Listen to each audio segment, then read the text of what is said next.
Hello, everyone, and welcome back to Nightmare Narratives. I can picture some of you already in bed, maybe some of you just getting home from work. Wherever you are, whatever time it is, I'm glad you're here. If this helps you relax or sleep, please like and subscribe. It means a lot. Now let's get you comfortable, and I'll tell you tonight's story. My name is Daniel Rockwell, and I've been a park ranger for 17 years now. Most of that time, I've worked the cliffs and gorges of South Cumberland State Park in Tennessee. When people ask me what I do for a living, I tell them I help folks who get stuck on rock faces. What I don't tell them is how many times I've pulled dead bodies out of those same places. Savage Gulf is what we call the Big Gorge system here. It's 15,000 acres of deep cuts in the earth, with waterfalls that drop 200 feet straight down. The Cherokee used to call it the place of the dead. I always thought that was just because it's dangerous. Lots of ways to fall and die if you're not careful. I was wrong about that. Before I tell you what really happened in June of 1984, you need to know I'm not the kind of guy who believes in ghost stories. I've got advanced rope rescue training. I've pulled over 200 people off cliff faces. When someone tells me they saw something weird, I look for the real reason. Loose rock, bad equipment, or just plain human error. That's what I thought was happening when Janet Mills fell. Janet was teaching a rock climbing class that Tuesday morning. She'd been climbing for 12 years, knew every route in Savage Gulf like her own backyard. The group she was teaching was small, just 4 people learning the basics on an easy wall we call Turtle Rock. I was about a mile away when I heard the screaming. By the time I got there, Janet was lying on a ledge about 50 feet down from where she'd started. Her students were up top, looking scared and confused. One of them, a college kid named Tommy, was the first to talk to me. "She just fell," he kept saying. "She was showing us how to set an anchor, and then she just fell." Janet was conscious, but hurt bad. Broken leg for sure, maybe some ribs too. While I set up the rescue rope, I asked her why it happened. "Something pushed me," she said. Her face was white with pain, but her eyes were clear. "I felt hands on my back, Daniel. Cold hands." I've heard lots of things from hurt climbers. Pain makes people think all sorts of stuff that isn't real. But Janet wasn't the type to imagine things. Still, I looked at her gear. That's when I saw the rope. The climbing rope she'd been using was cut, not frayed from rubbing against rock, cut clean through with something sharp.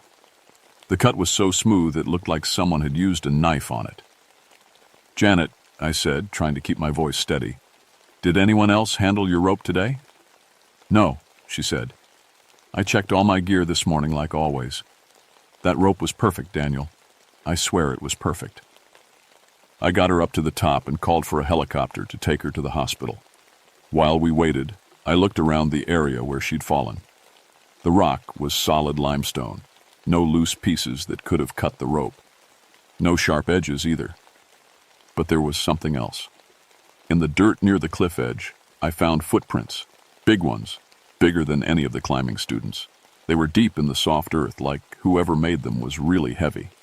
The weird thing was, the prints just stopped at the edge of the cliff. Like whoever made them had walked straight off into empty air. I measured the prints.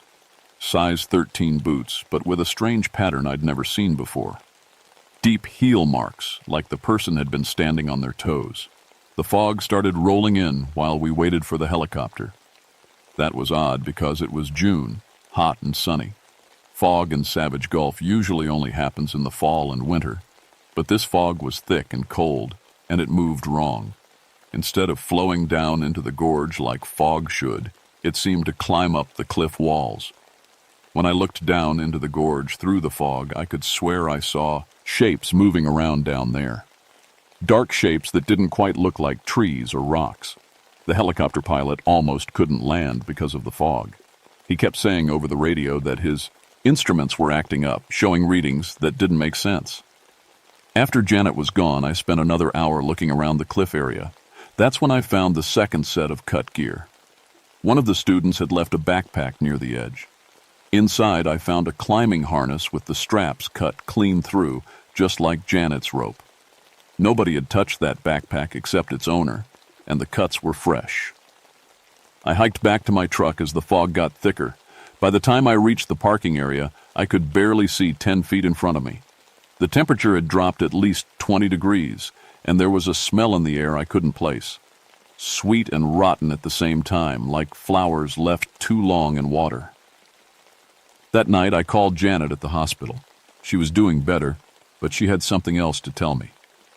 "Daniel," she said, "I keep thinking about what I felt right before I fell. Those hands on my back. They weren't just cold. They were soft, like they weren't quite solid." I told her not to worry about it, that she'd hit her head and things would make more sense after she healed up. But I was already starting to wonder if maybe there was more to this than bad equipment and accidents. The next morning, I got a call from Mark Thompson. Mark was one of the best climbing guides in Tennessee, and he wanted to take a group down into the bottom of Savage Gulf. The technical stuff, ropes and harnesses, and lots of experience needed. Just a small group, he told me. 3 clients who know what they're doing. We'll be careful. I should have told him no. After what happened to Janet, I should have closed that whole section of the gorge until I could figure out what was going on. But Mark was good at his job. He'd never had an accident in 8 years of guiding. And I still thought Janet's fall was just bad luck and equipment failure. I told him to go ahead, but to radio me every hour. I never heard from Mark again. Mark's first radio check came in right on time at 9 in the morning. His voice was clear and cheerful. "Base, this is Mark. We're at the top of Devil's Staircase getting ready to rappel down. Weather's perfect. No wind. See you in a few hours." Devil's Staircase is the hardest way down into Savage Gulf. It's a series of cliff drops that go down almost 300 feet total. Only expert climbers should even think about trying it. But Mark knew every inch of those cliffs. His second check came in at 10 o'clock, but this time something was different in his voice. "Base, Mark here. We're about halfway down the second pitch, having some equipment issues. Nothing serious, just checking our gear more carefully." I asked him what kind of equipment issues. "Ropes keep getting twisted up," he said. "And Sarah's harness buckle came undone twice. We're being extra careful." That got my attention. Sarah Chen was one of Mark's clients, but she wasn't a beginner. She'd been climbing for 15 years and knew her gear inside and out. Harness buckles don't just come undone by themselves. "Mark, maybe you should head back up," I said into the radio. "Nah, we're good," he replied. "Just need to move slower." I should have insisted. I should have gone down there myself. The third radio check never came. At 11:15, I tried calling Mark. Nothing. At 11:30, I tried again. Still nothing. By noon, I was hiking toward Devil's Staircase with a full rescue pack and enough rope to get down to the bottom of the gorge if I had to. The fog was back.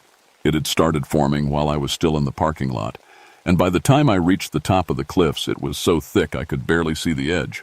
The temperature had dropped again, and that sweet, rotten smell was stronger. I called down into the gorge, hoping to hear Mark or one of his clients call back. The fog seemed to swallow my voice. Even the echo was wrong.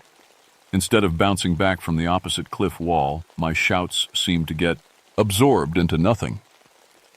I set up my rappel gear and started down Devil's Staircase. The first 100 feet went fine. The rock was solid, my ropes were good, and I could follow the route Mark would have taken. But as I got deeper into the gorge, things started feeling wrong. The fog was moving in ways that didn't make sense. Sometimes it would clear out completely, giving me a perfect view of the rocks below. Other times it would close in so thick I couldn't see my own hands. And it was cold. Not just cool like normal fog, but really cold, like winter air. Halfway down the second cliff section, I found Mark's first piece of gear.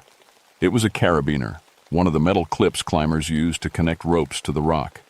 It was wedged into a crack about 20 feet to the right of the normal climbing route. When I got closer, I saw that it was bent almost in half. I've seen carabiners break under extreme loads, but I'd never seen one bent like this. It looked like someone had grabbed both ends and twisted them with their bare hands. A carabiner like that is made of aircraft aluminum. It takes thousands of pounds of force to break one. To bend it like this would take even more force, applied in exactly the right way. I kept going down. At the bottom of the second cliff, I found Sarah's helmet. It was sitting on a narrow ledge, upright, like someone had carefully placed it there. But Sarah should have been wearing that helmet. No experienced climber takes their helmet off while they're still on the cliff. I called out again. This time I heard something call back. It wasn't quite an echo. It sounded like my own voice, but different. Like someone was copying the words but didn't quite understand what they meant. The fog cleared for a moment and I could see down to the bottom of the gorge. There was something moving down there, something big and dark that didn't move like a person. It seemed to flow rather than walk, sliding between the trees and rocks like it was made of the same stuff as the fog. Then the fog closed in again, and I couldn't see anything. I was still 100 feet from the bottom when I found Mark. He was hanging from his rope about 30 feet below me, not moving. At first I thought he might just be resting, taking a break on the cliff face. But as I rappelled down toward him, I could see that something was very wrong. Mark was hanging upside down. His feet were tangled in the rope above him, and his head was pointing toward the ground. That's not how a climbing accident happens. When climbers fall, they fall feet first. The safety systems are designed to keep them upright. It was like something had grabbed him and flipped him around. I reached Mark's position and checked for a pulse. He was alive, but unconscious. His face was blue from hanging upside down, and he'd been there long enough that blood was pooling in his head. Getting him turned right side up was one of the hardest technical rescues I'd ever done. I had to set up a complicated pulley system while hanging from the cliff myself, all in fog so thick I could barely see what I was doing. While I worked, I kept hearing things. Sounds that might have been voices or might have been wind moving through the rocks. Sometimes it sounded like someone was calling my name, but when I looked around, there was nothing but fog. It took me almost an hour to get Mark stable and ready to haul up to the top. During that whole time, I didn't see or hear any sign of his other two clients. As I started pulling Mark up the cliff, the fog began to clear. That's when I saw them. Sarah and the third client, a guy named Pete, were at the bottom of the gorge. They weren't moving. From where I was, I couldn't tell if they were hurt or dead, but they were both lying in impossible pose. Itchins, like they'd fallen and landed in ways that bodies don't normally land. I got Mark up to the top of the cliff and called for another helicopter evacuation. While I waited, Mark started to wake up. "Daniel?" he said. His voice was weak and confused. "What happened to me?" "You had an accident," I told him. "You were hanging upside down from your rope." "That's not possible," he said. "I remember setting up the rappel. Everything was normal. Then—" He stopped talking and looked around. "Where are Sarah and Pete?" I told him they were still down in the gorge, and that I was going back for them as soon as the helicopter took him away. "No," Mark said, grabbing my arm. "Don't go back down there. Something's wrong with that place. Really wrong." "What do you mean?" "The fog," he said. "It's not just fog. There's something in it. Something that watches you." Mark's grip on my arm was tight, and his eyes were wide with fear. In 8 years of guiding climbers through dangerous places, I'd never seen him scared of anything. "I saw it," he whispered, "right before everything went black. A shadow, but not a shadow. It was tall, taller than any person, and it had eyes." The helicopter arrived before he could tell me any more. As they loaded Mark on the stretcher, he kept saying the same thing over and over. "Don't let anyone else go down there. Something lives in that gorge." After the helicopter left, I stood at the edge of the cliff and looked down into Savage Gulf. The fog was starting to clear, and I could see Sarah and Pete more clearly now. They weren't moving at all. I had to go get them. It was my job. But for the first time in 17 years as a ranger, I was really scared of what I might find down there. The sun was starting to get lower in the sky. In a few hours it would be dark. And I had the feeling that Savage Gulf was a very different place after the sun went down. I should have waited for backup.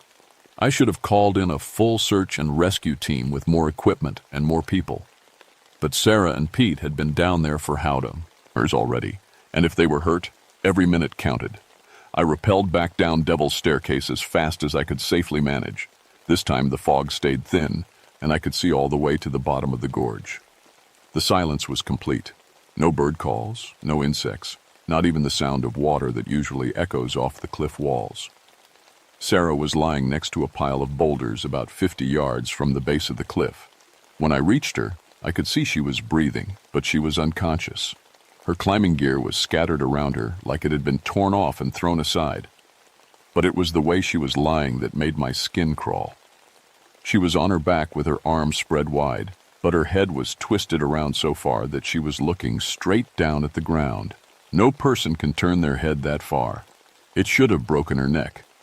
I checked her pulse and breathing. Both were steady, but slow. It was like she was in some kind of deep sleep. Pete was 20 yards away, and he was in even worse shape. He was sitting upright against a tree, but his legs were bent backward at the knees. Not broken, bent. Like someone had grabbed his ankles and folded his legs the wrong way at the joints. He was conscious, but when I talked to him, he didn't seem to see or hear me. His eyes were open, staring straight ahead, but they didn't track movement. When I waved my hand in front of his face, he didn't blink. "Pete," I said, "can you hear me? I'm here to help." He opened his mouth like he was going to answer, but no sound came out. Then his mouth kept opening wider and wider until his jaw was stretched so far that I could see all the way down his throat. That's when I heard the laughing. It started soft and low, like someone trying not to be heard. But it got louder and closer until it seemed to be coming from everywhere at once. It didn't sound like human laughter, and it was too deep, and it went on too long without stopping for breath. I looked around the gorge, trying to see where the sound was coming from. The fog was starting to thicken again, but I could still make out the basic shapes of rocks and trees. That's when I saw the shadow. It was on the cliff wall about 100 feet away, but it wasn't the shadow of anything I could see. It was shaped like a person, but much taller and thinner than any real person could be, and it was moving independently of any light source. As I watched, the shadow peeled itself off the cliff face and began moving across the rocks toward me. It wasn't walking exactly. It flowed like liquid but kept its human shape. Where it passed over rocks and trees, they seemed to grow darker, like the shadow was sucking the light out of everything it touched. I grabbed Sarah under the arms and started dragging her toward the base of the cliff. If I could get my rescue rope set up, maybe I could haul both her and Pete up before whatever that thing was reached us.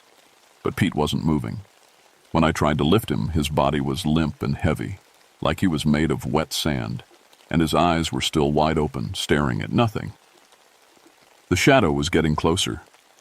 As it moved, I could see that it had features, or at least darker spots where features would be. 2 deep holes for eyes, and a gash across the lower part that might have been a mouth. "Pete, we have to go," I said, shaking his shoulders. "Right now." This time, he did respond. His head turned toward me, moving in slow, jerky motions like a broken puppet. When our eyes met, he smiled. It wasn't Pete's smile. It was too wide, and there were too many teeth. I let go of him and focused on Sarah. Getting one person up the cliff would be hard enough. I'd have to come back for Pete if I could. The shadow had stopped moving toward me. It was standing, floating, about 30 feet away, between me and the climbing route I'd used to get down.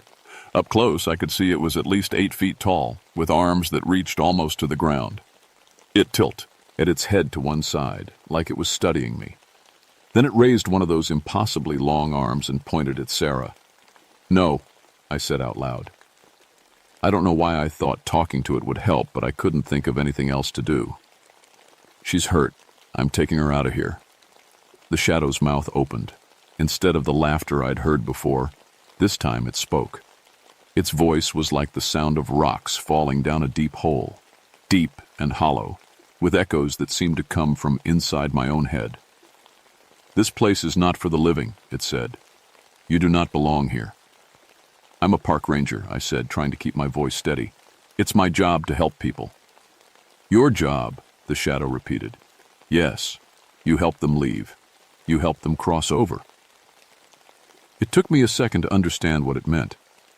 Then I realized this thing thought I was there to help Sarah and Pete die. Like I was some kind of guide to take them from the world of the living to whatever came after. "That's not what I do," I said. The shadow tilted its head the other way. "No?" Then why do you bring them to the place of the dead? I thought about what the Cherokee had called this place, and I thought about all the climbing accidents I'd seen here over the years. More than any other part of the park. Way more than there should have been on cliffs that weren't really that dangerous. You've been killing people, I said. I guide them, the shadow said. As you do. We are the same. We're not the same. The shadow moved closer. When it did, the temperature dropped so fast I could see my breath. You take them from the safety of their homes, it said. You bring them to the edge of the world. You give them ropes and tell them to trust the void. It was talking about rock climbing, but the way it described it made it sound like something else entirely. And when they fall, the shadow continued, you are that. You're to catch them, or to carry them away when the void claims them. You are a shepherd of the dead. I started dragging Sarah toward the cliff again. The shadow didn't try to stop me, but it followed alongside, staying just out of arm's reach. This one is already mine, it said, pointing at Sarah. She fell. She crossed over. You cannot take her back. She's alive, I said. She's breathing. Her body breathes, but look at her eyes. I looked down at Sarah's face. Her eyes were open, and they had the same empty stare as Pete's, like nobody was home inside. Where are they? I asked. Where did their minds go? To the place between places, the shadow said. To the space behind the world. They are safe there, peaceful. I thought about Janet Mills, lying on that ledge after her fall. She'd been conscious and alert, talking normally. Whatever this thing did to people, it hadn't worked on her. Janet Mills, I said. You tried to take her too, but she got away. The shadow stopped moving. For a long moment, it just stared at me with those dark holes where eyes should be. That one was difficult, it finally said. She did not want to cross over. She fought. What makes you think these two wanted to? They came to the place of the dead willingly, the shadow said. They brought ropes to help them fall. They wanted to leave the world of the living. It really believed that. This thing thought that people who came rock climbing in Savage Gulf were looking for a way to die. I reached the base of the cliff and started setting up my rope system to haul Sarah up. My hands were shaking from the cold, and I kept glancing over my shoulder to make sure the shadow wasn't getting closer. You cannot take her, the shadow said. She belongs to this place now. Watch me, I said. I got Sarah into a rescue harness and started hauling her up the cliff. The pulleys and ropes worked fine, but something was wrong with the physics. She felt much heavier than she should have, like she was being pulled down by more than just gravity. When I looked down, I saw why. The shut. A dhow had wrapped itself around Sarah's legs like a dark rope. It was holding her back, trying to keep her in the gorge. Let go of her, I yelled. I cannot, the shadow said. She is mine now, as he is mine. I looked back toward where Pete had been sitting against the tree. He was still there, but now he was standing up. His legs were still bent backward at the knees, but somehow he was walking anyway, moving toward us with a shuffling, broken gait. And he was still smiling, that terrible smile with too many teeth. I pulled harder on the rope, trying to drag Sarah up faster. The shadow's grip on her seemed to be weakening, but now Pete was only about 10 feet away. Help me, Pete said, but his voice was wrong, like it was coming from somewhere else and just using his mouth to make the sounds. Let me help you cross over, Pete said. It's peaceful here. No pain, no fear. His backward legs gave out and he collapsed, but instead of falling, he sank into the ground like it was made of water. A few seconds later, he popped up right next to where I was standing. I stumbled backward and almost fell off the narrow ledge I was standing on. Pete reached for me with arms that were suddenly too long, stretching out like rubber. Come with us, he said. You belong here too. You've always belonged here. That's when I finally understood what I was dealing with. This wasn't just some guardian spirit protecting a sacred place. This thing was a collector. It took people who came to Savage Gulf and added them to itself somehow, making them part of whatever it was. And it had been doing it for a long time. maybe centuries. I pulled out the knife I kept on my rescue belt and cut the shadow's dark grip on Sarah. It screamed when I did, a sound like metal tearing apart. Sarah suddenly felt normal weight again, and I was able to haul her up the cliff much faster. But Pete was climbing, G up after us, moving up the rock face like a spider. His bent legs didn't seem to slow him down at all. I reached the top of the cliff and pulled Sarah over the edge. She was still unconscious, but her breathing was getting stronger. Pete's head appeared over the cliff edge. He was still smiling. "You can't take her away from here," he said. "This is where she belongs now. This is where you all belong." I kicked him in the face as hard as I could. Instead of falling backward, his head just snapped to one side with a wet cracking sound. When he turned back toward me, his neck was twisted all the way around, but he was still smiling. "That hurt," he said cheerfully. "Do it again." I grabbed Sarah and ran toward my truck, leaving all my rescue gear behind. I could hear Pete climbing over the edge of the cliff behind me, and something else too, something big moving through the trees, keeping pace with us. The shadow was following us up out of the gorge. By the time I reached the parking area, it was getting dark.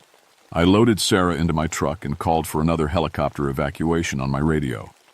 "This is Ranger Rockwell requesting immediate medical evacuation at Savage Gulf parking area," I said. "One unconscious climber, possible head injury." The dispatcher's voice crackled back through the radio. "Daniel, we show that you already called in 2 evacuations from that location today. What's your status?" I looked back toward the woods. I could see Pete standing at the edge of the tree line watching us, and behind him a dark shape that was too tall to be human. "My status is that Savage Gulf needs to be closed," I said.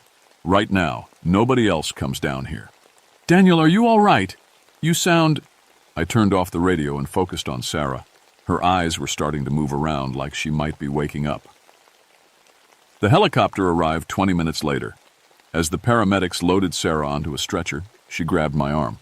"Did you get Pete?" she asked. I looked back toward the woods. Pete was still there, still watching, still smiling. "Yeah, I lied. I got him out too." Sarah squeezed my arm. "Thank you," she said. "I had the strangest dreams while I was down there. I dreamed I was flying." After the helicopter left, I sat in my truck and tried to figure out what to put in my incident report. How do you explain something like this to people who weren't there? I was still trying to come up with an answer when Pete walked out of the woods and tapped on my driver's side window. "You forgot someone," he said through the glass. His voice was muffled, but I could still hear him clearly. I started the truck and drove away as fast as I could. In my rearview mirror, I could see Pete standing in the middle of the road, waving goodbye. He was still there when I lost sight of him around the first curve. I didn't sleep that night. Every time I closed my eyes, I saw Pete's twisted smile and those empty stares. I kept telling myself it was all some kind of hallucination brought on by stress and exhaustion. People don't bend their legs backward and walk around. Shadows don't talk to you. But I knew what I'd seen was real. The next morning, I drove to the Cherokee Nation Cultural Center in Chattanooga. If the Cherokee had called Savage Gulf the place of the dead, maybe someone there could tell me why. I found Mary Sequoia in the research library, working on a project about traditional Cherokee spiritual sites. She was a small, elderly woman with silver hair and sharp eyes that seemed to see right through me. "You've been to Savage Gulf recently," she said before I even introduced myself. It wasn't a question. "How did you know?" "You have the smell of the shadow world on you," she said. "And you look like someone who has seen things he doesn't understand." I told her everything that had happened over the past 2 days. When I finished, Mary nodded like none of it surprised her. "The Cherokee have stories about that place, going back hundreds of years," she said, "long before it became a state park. We called it Nvi Amayehi, the place where spirits cross over." "Cross over to where?" "To the Nightland," she said. "The realm of the dead and the unborn. In our tradition, certain places are thin spots where the 2 worlds touch. Savage Gulf is one of the thinnest." Mary led me to a table covered with old books and photocopied papers. She pulled out a hand-drawn map that looked like it was at least a century old. This was made by my great-grandfather, she said, pointing to markings on the map. He was a medicine man. These symbols show the sacred sites where the barrier between worlds is weak. I recognized the shape of Savage Gulf on the map. It was marked with a symbol that looked like a human figure with its arms raised. What does that symbol mean? It's the sign for a guardian of the crossing, Mary said. A spirit that helps souls move from this world to the next. But not all guardians are benevolent. She turned to a page in one of the books. It was written in Cherokee syllabary, but there was an English translation underneath.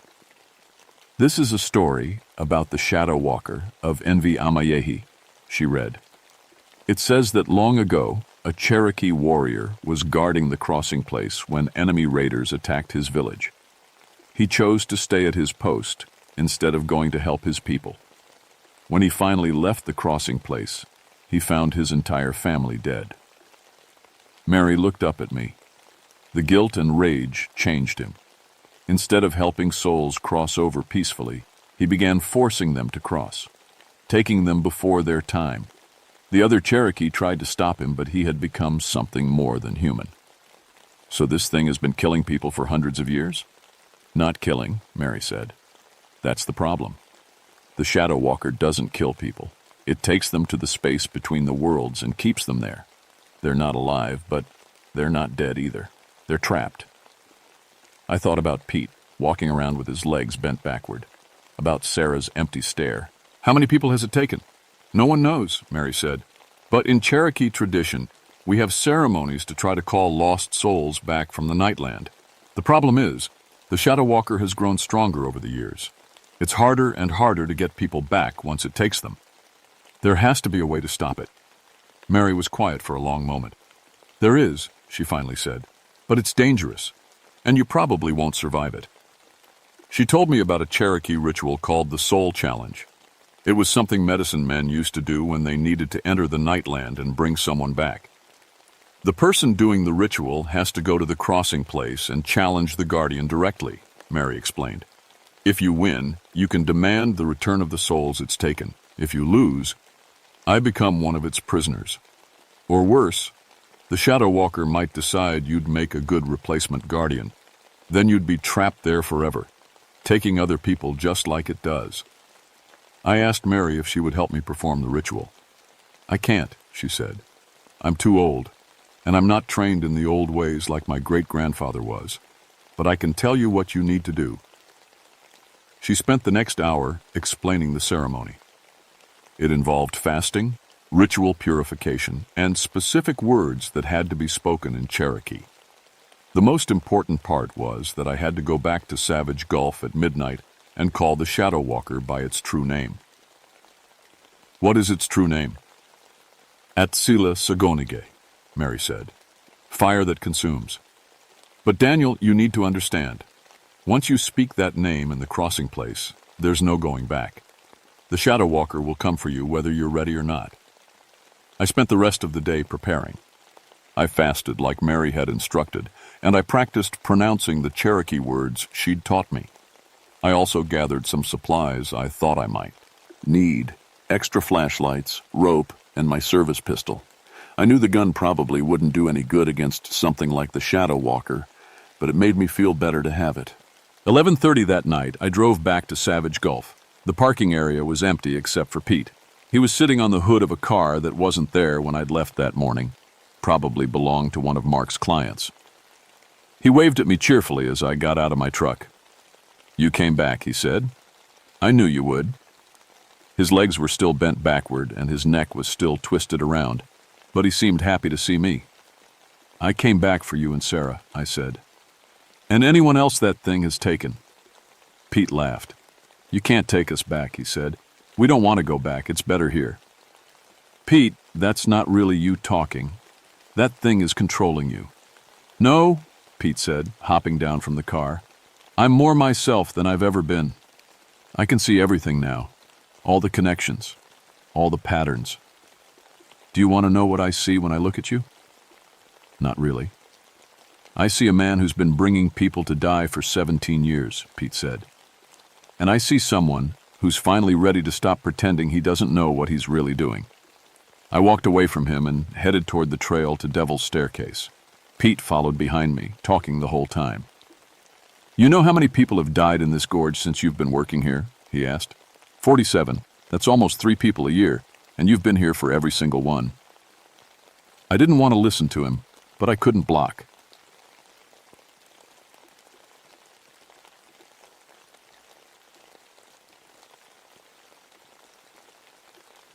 "My name is Patricia Kirkwood, and I've been a park ranger for 13 years now.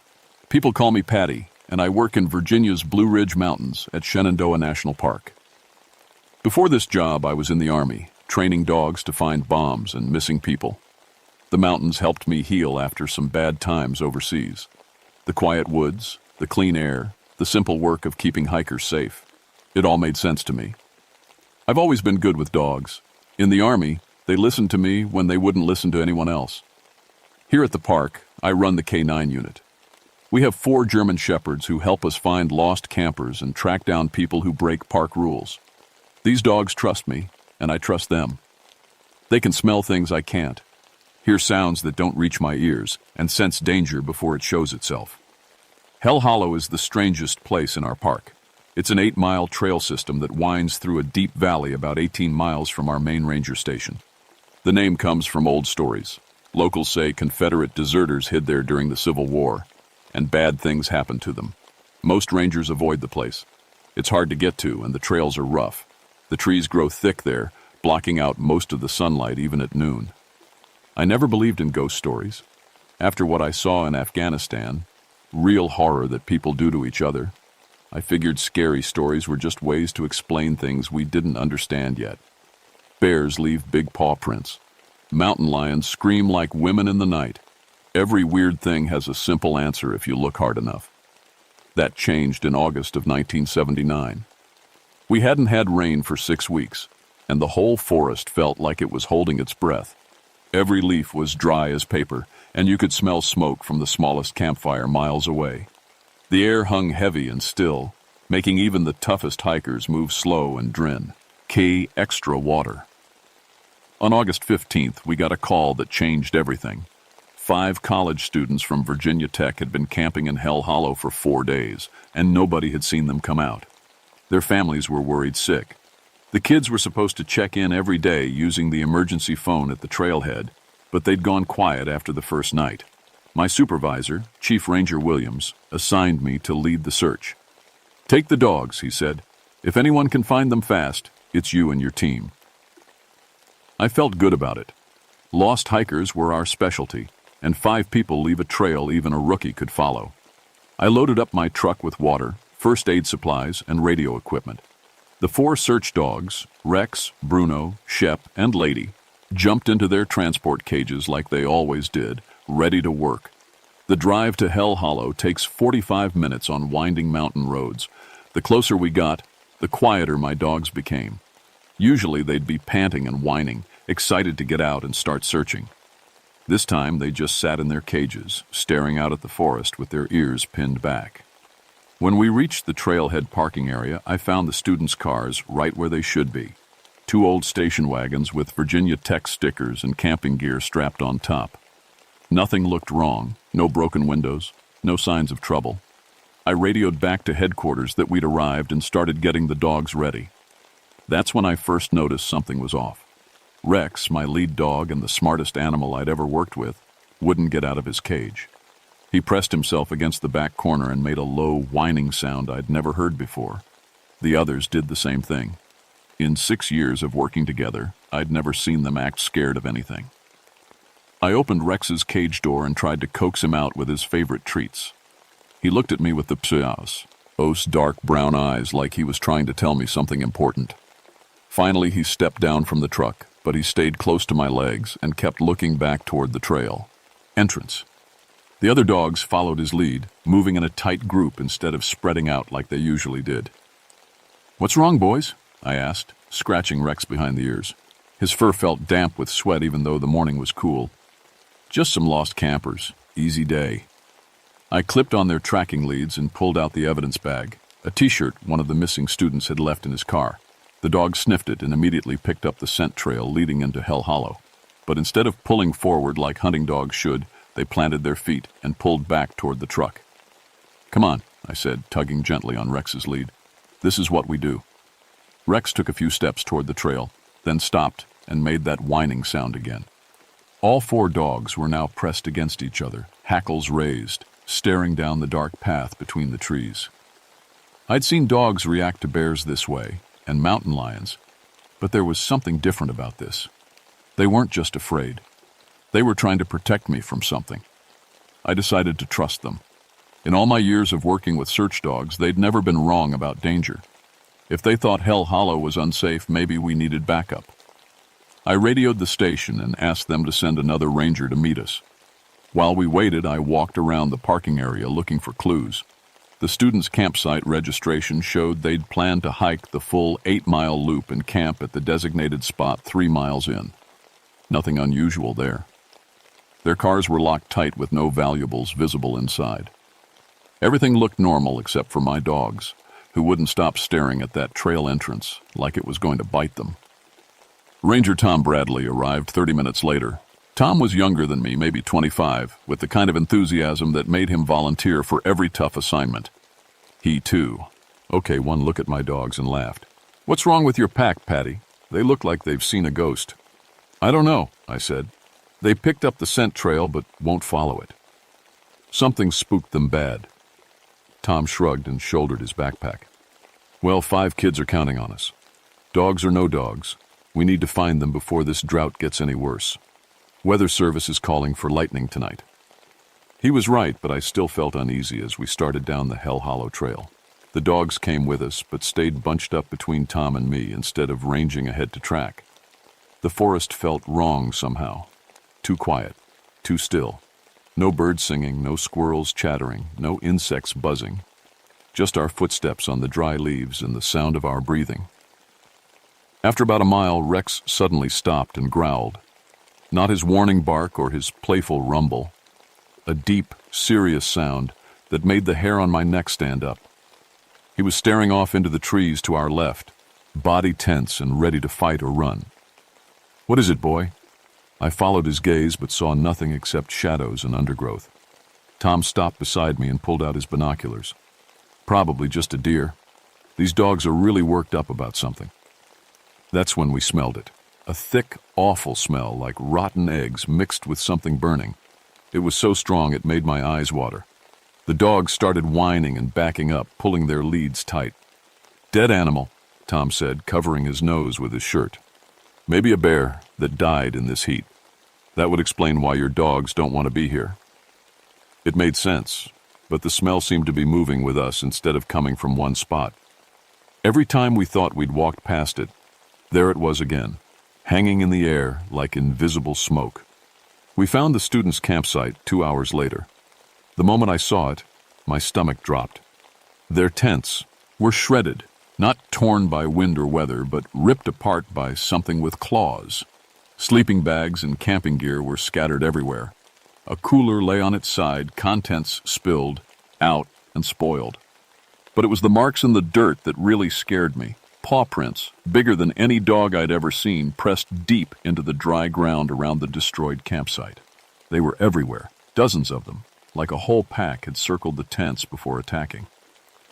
Tom knelt down beside one of the clearest prints. "Jesus, Patty, look at the size of this thing." The print was almost as long as his hand and twice as wide. 5 toe marks with claw scratches extending an inch beyond each toe. Whatever made it had to weigh at least 150 pounds, maybe more. "Mountain lion?" Tom asked, but he didn't sound convinced. I shook my head. "Wrong shape. Too wide, too many toes. This looks like a dog print, but no dog gets this big." My 4 search dogs were now pressed against my legs, trembling. Rex kept looking around the destroyed campsite like he expected something to jump out at us. I'd never seen him this scared. Not even during thunderstorms, or when we found that injured bear last spring. We called out for the missing students, shouting their names and listening for any response. Nothing came back except our own voices echoing off the valley walls. The forest stayed dead quiet, like even the trees were afraid to make noise. "We need to call this in," I told Tom. "5 people don't just disappear, and whatever did this to their campsite might still be around." But when I tried to use my radio, all I got was static. The battery was full, and the unit had worked fine at the parking area. But now, it just made crackling sounds. Tom's radio did the same thing. "Equipment failure?" he asked. "Both radios at the same time? That doesn't happen." We decided to follow the trail deeper into Hell Hollow, looking for any sign of where the students might have gone. Maybe they'd run when their campsite was attacked. Maybe they were hiding somewhere, hurt and red, waiting for help. The paw prints led away from the campsite in all directions, but most of them headed toward the heart of the valley where the old Civil War sites were marked on our maps. I'd never been back there. Hell Hollow was too remote and dangerous for regular patrols. But I knew the stories. Confederate deserters had hidden in these mountains, and Union soldiers had hunted them down. Some say they found a whole group of deserters and shot them right there in the valley. Others say the deserters were never found, that their ghosts still wander the hollow looking for revenge. Standing in that destroyed campsite with my terrified dogs and those impossible paw prints all around us, those old stories didn't seem so crazy anymore. We followed the paw prints deeper into Hell Hollow, but every step felt like a mistake. The trees grew thicker and taller, blocking out so much sunlight that it felt like evening even though it was only noon.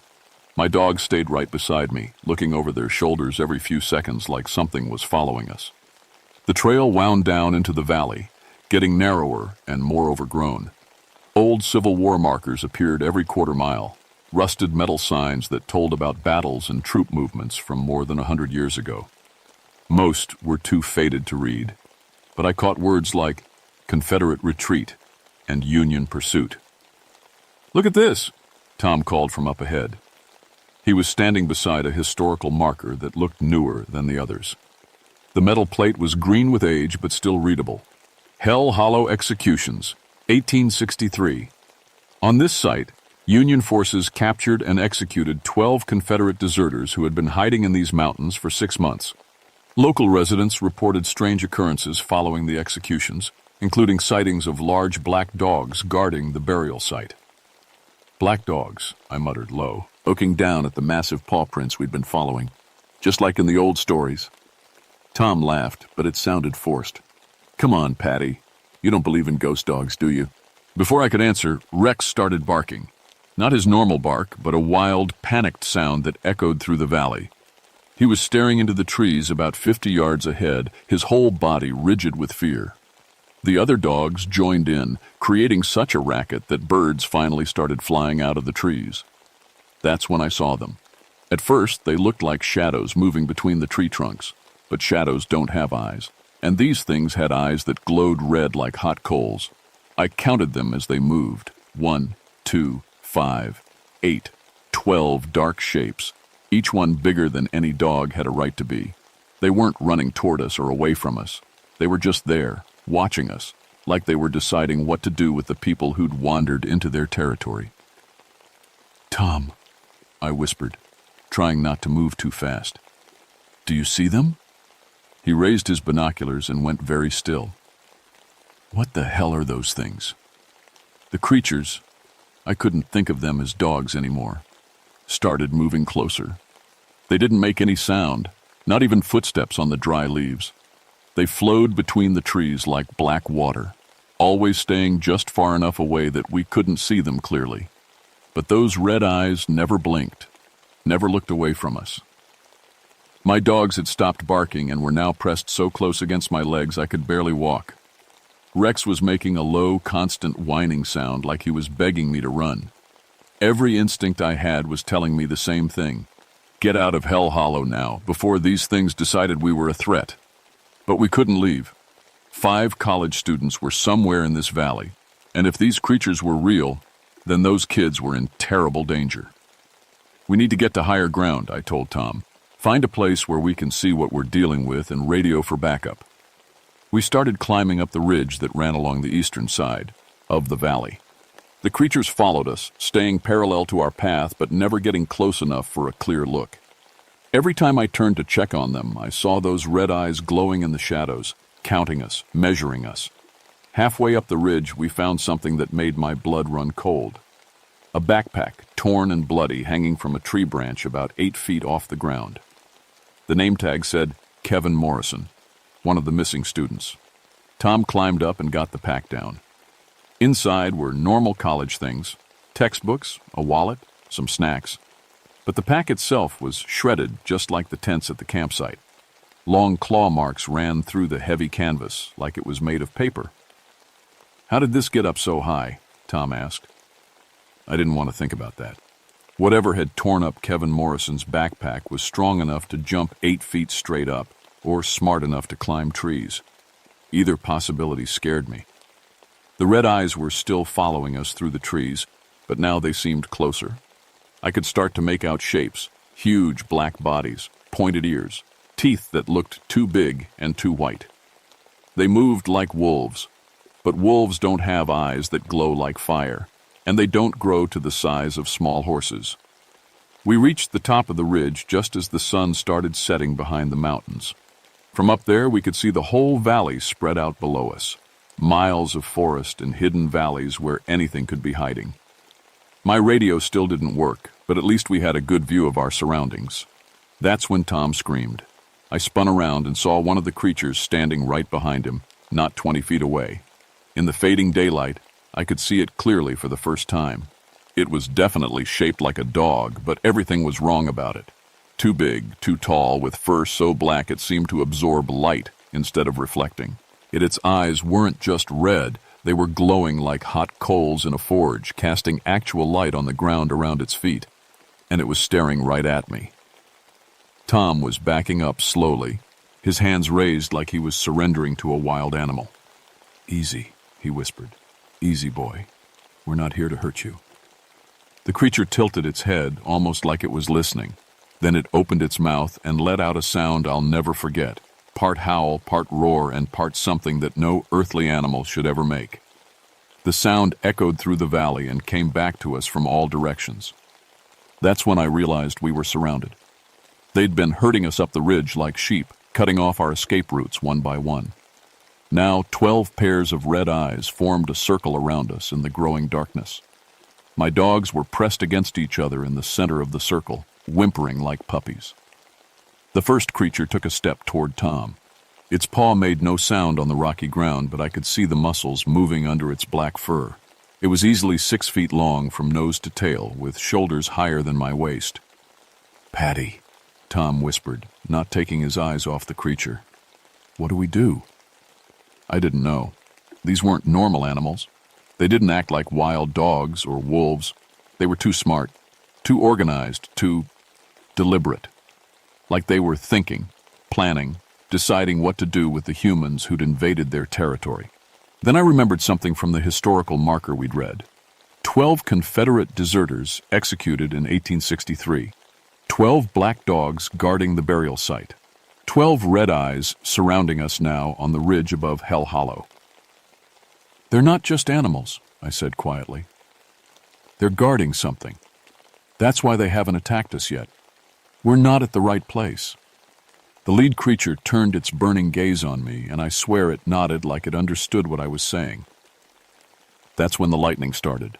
The first lightning bolt lit up the whole valley like a camera flash, and in that split second of brightness, I could see them now. Creatures, clearly. They weren't solid. The light went right through them in places, like they were made of smoke and shadow held together by pure will.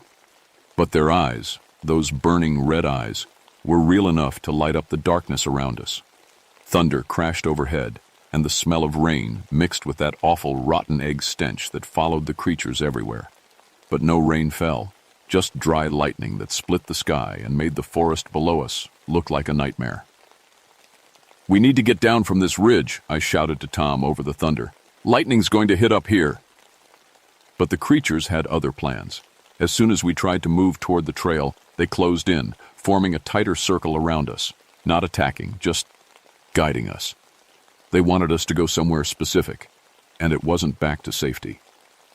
The lead creature turned and started walking down the opposite side of the ridge toward the deepest part of Hell Hollow. The others stayed around us, making sure we followed. My dogs had no choice. They were too scared to do anything but stay close to me and hope I could protect them. As we descended into the valley's heart, the lightning got worse. Bolt after bolt split the sky, and each flash showed us more of the creatures moving through the trees around us. There weren't just 12 anymore. Dozens of red eyes glowed in the darkness, all moving in the same direction, all herding us towards something we couldn't see yet. The forest floor changed as we walked. The normal dirt and leaves gave way to bare, burned ground that looked like nothing had grown there for years. The trees became twisted and black, reaching up like skeletal hands. Even the air felt different, thicker, hotter, full of that sulfur smell that made breathing painful. Then we saw the clearing. It was perfectly round, maybe 50 yards across, with nothing growing in it except dead grass and scattered bones. At the center stood 12 wooden posts, old and weathered but still standing. The remains of ropes hung from each post, and the ground around them was stained, dark with something that wasn't mud. "The execution site," Tom whispered. The creatures formed a wide circle around the clearing but wouldn't enter it themselves. They just sat on their haunches like normal dogs, watching us with those glowing eyes, waiting to see what we'd do. I understood now. This was their territory, their sacred ground, the place where 12 men had died over 100 years ago, cursing their executioners and swearing revenge. The black dogs weren't just guardians. They were the spirits of those executed soldiers, bound to this place by their anger and pain. "The missing students," I said. "They're here somewhere." We found them behind the execution posts, huddled together in a depression that might have been the original mass grave. All 5 students, alive but barely conscious, like they'd been drugged or scared into shock. They were covered in scratches and dirt, but breathing. "Kevin? Sarah? Can you hear me?" I knelt beside the closest student, a young woman with blonde hair and torn clothes. Her eyes were open but unfocused, staring at something I couldn't see. "The dogs," she whispered. "They brought us here. Made us watch." "Watch what?" She pointed at the execution posts. "The hanging. Every night since we got here, we've watched them hang, over and over. The soldiers come at midnight and they hang them and they scream." A chill ran down my spine that had nothing to do with the thunderstorm. "Sarah, that happened over 100 years ago. You're safe now." But as I said it, another lightning bolt illuminated the clearing, and for just a moment, I could see them. Transparent figures in blue uniforms, standing around the execution posts, holding rifles and shouting orders in voices that came from very far away. And hanging from the posts, 12 men in gray rags, their necks broken, their eyes full of hatred that time couldn't heal. The vision lasted only a second, but it was enough. The students had been forced to witness the same execution every night for 4 days, living the last moments of those doomed soldiers over and over again. No wonder they were in shock. "We have to get them out of here," Tom said, but his voice shook. He'd seen the vision too. The creatures around the clearing started growling, a low, rumbling sound that came from all directions at once. The lead creature stood up, larger than ever in the lightning flashes, and took a step toward us. That's when I realized our mistake. We'd entered their sacred ground without permission. We were trespassers on consecrated earth, and the guardians weren't going to let us leave. The creature opened its mouth, showing teeth like broken glass, and let out that awful sound again. Part howl, part roar, part scream of rage. The others joined in, creating a wall of supernatural noise that drowned out even the thunder. They were going to kill us. Not just kill us. They were going to keep us here like they'd kept the students, forcing us to watch the execution night after night until we lost our minds. But I was still a soldier, even after all these years. And soldiers don't give up, even when facing impossible odds. "Tom!" I shouted over the howling. "Help me get the students up. We're going to run for it." "Run where? They're everywhere." "Back to the execution posts. If this is consecrated ground, maybe the spirits will protect us." It was a crazy idea based on nothing but desperation, but it was all we had. We grabbed the semi-conscious students and dragged them to the center of the clearing, right between the 12 posts where those Confederate soldiers had died. The creatures rushed forward, but stopped at the edge of the circle of posts like they'd hit an invisible wall. They paced back and forth, snarling and snapping, but couldn't cross the line where the execution had taken place. "It's working!" Tom yelled. But I could see in their glowing eyes that this was only a temporary reprieve. They were patient. They'd been guarding this place for over a century. They could wait a little longer. Another lightning bolt split the sky, and this time it didn't stop. It struck one of the dead trees at the edge of the clearing, then jumped to another, then another. In seconds, the whole forest around us was on fire. The drought had turned Hell Hollow into a tinderbox, and now the lightning was setting it off. Flames raced through the dry underbrush, surrounding the clearing with a wall of fire that grew higher and brighter with each passing second. But the creatures didn't run from the flames. They walked right through them like the fire wasn't even there, their black fur smoking but never burning. Now they had us trapped between the supernatural guardians and a forest fire that would kill us just as surely as their teeth and claws. Tom grabbed my arm. "Patty, we're going to die here." I looked at the creatures, at the fire, at the 5 unconscious students who were counting on us to save them.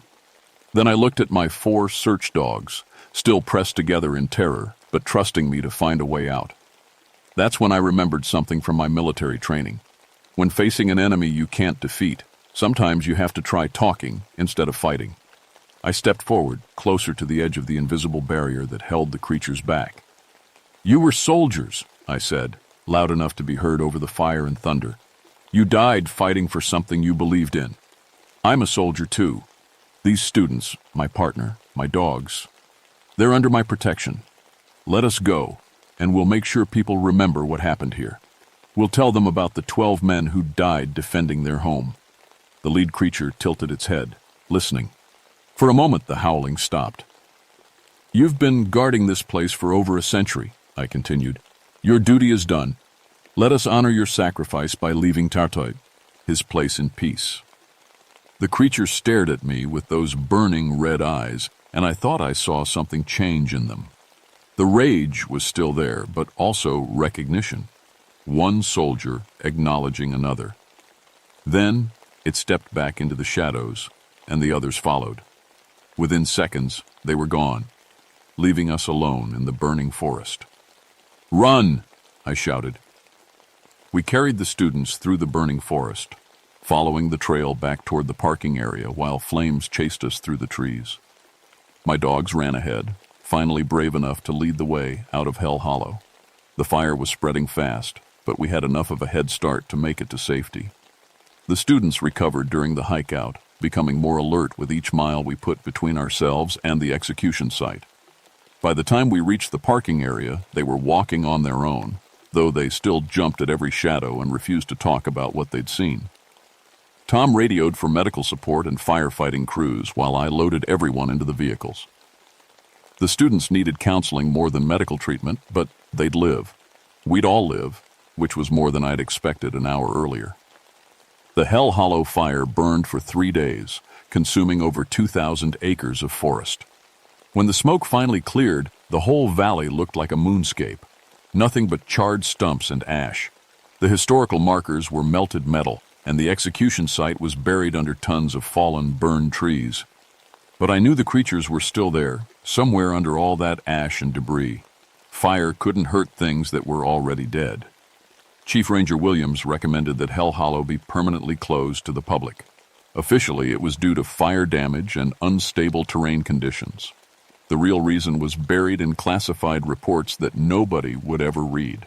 The 5 students' transfers, read to other schools, and never talked publicly about their 4 days in Hell Hollow.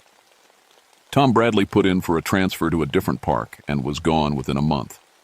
He never could explain what he'd seen that night, and eventually stopped trying. As for me, I developed a problem I never expected. I became afraid of dogs. Not just afraid, but terrified. Even my own search dogs, animals I'd worked with for years, made me break out in a cold sweat. Every time I looked into their eyes, I saw red flames staring back at me. I transferred to desk duty and spent my last 5 years with the Park Service pushing papers and training new rangers.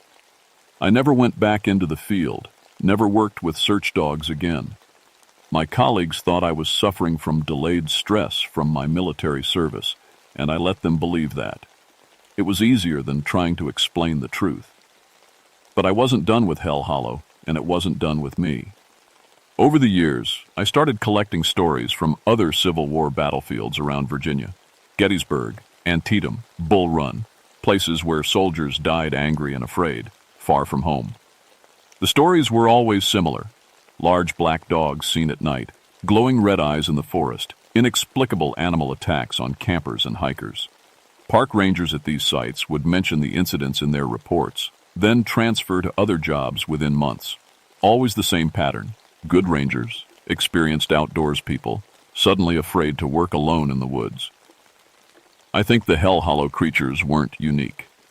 I think every place where soldiers died violently, especially places where they were executed or died feeling betrayed, has its own guardians now.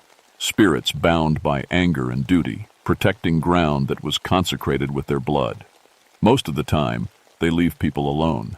Hikers and campers can visit Civil War sites safely as long as they show respect for what happened there. But disturb the wrong place, camp too close to a mass grave, treat sacred ground like a playground, and the guardians will remind you that some debts can never be paid.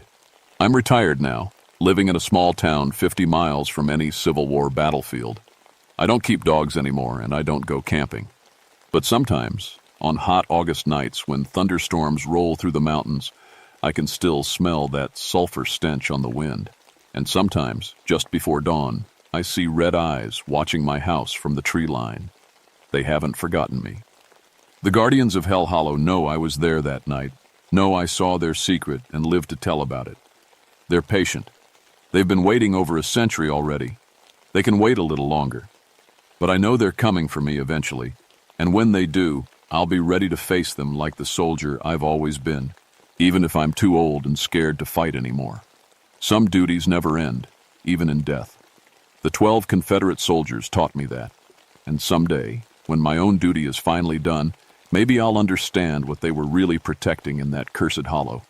Until then, I'll keep telling this story to anyone who'll listen, not because I want to scare people, but because they need to know.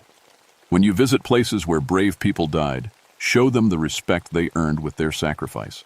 Because the dead remember everything, and some of them are still standing guard.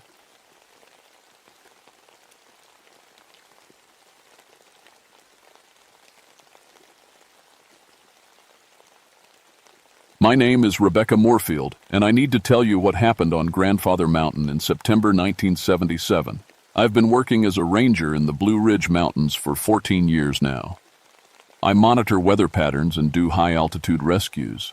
I have a degree in meteorology from NC State, and I've been struck by lightning twice and live to tell about it.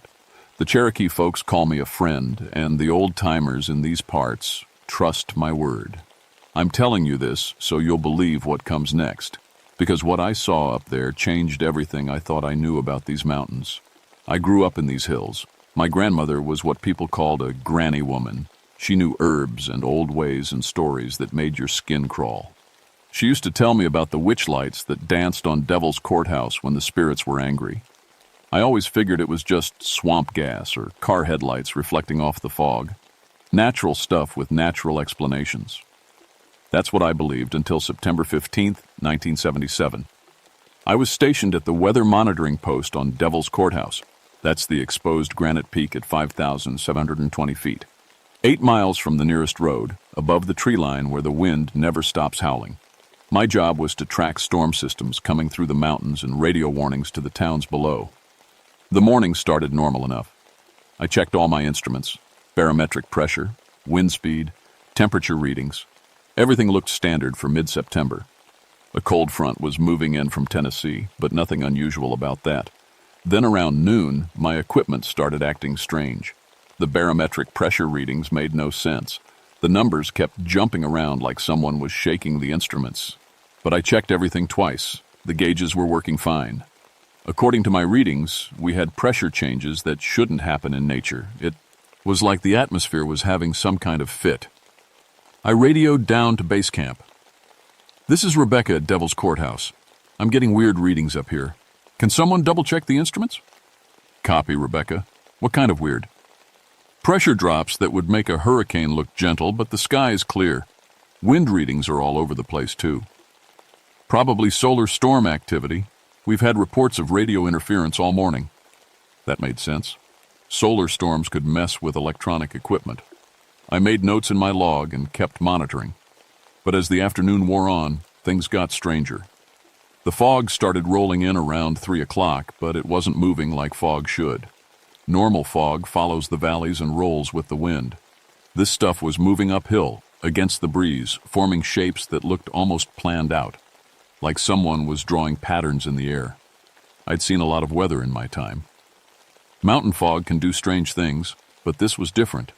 This fog had purpose. My radio started crackling with static. Then I heard a voice come through. "Dispatch calling all units about a missing hiking party." 4 people from Asheville had been doing day hikes in the area. Their car was still at the trailhead, but they never came back.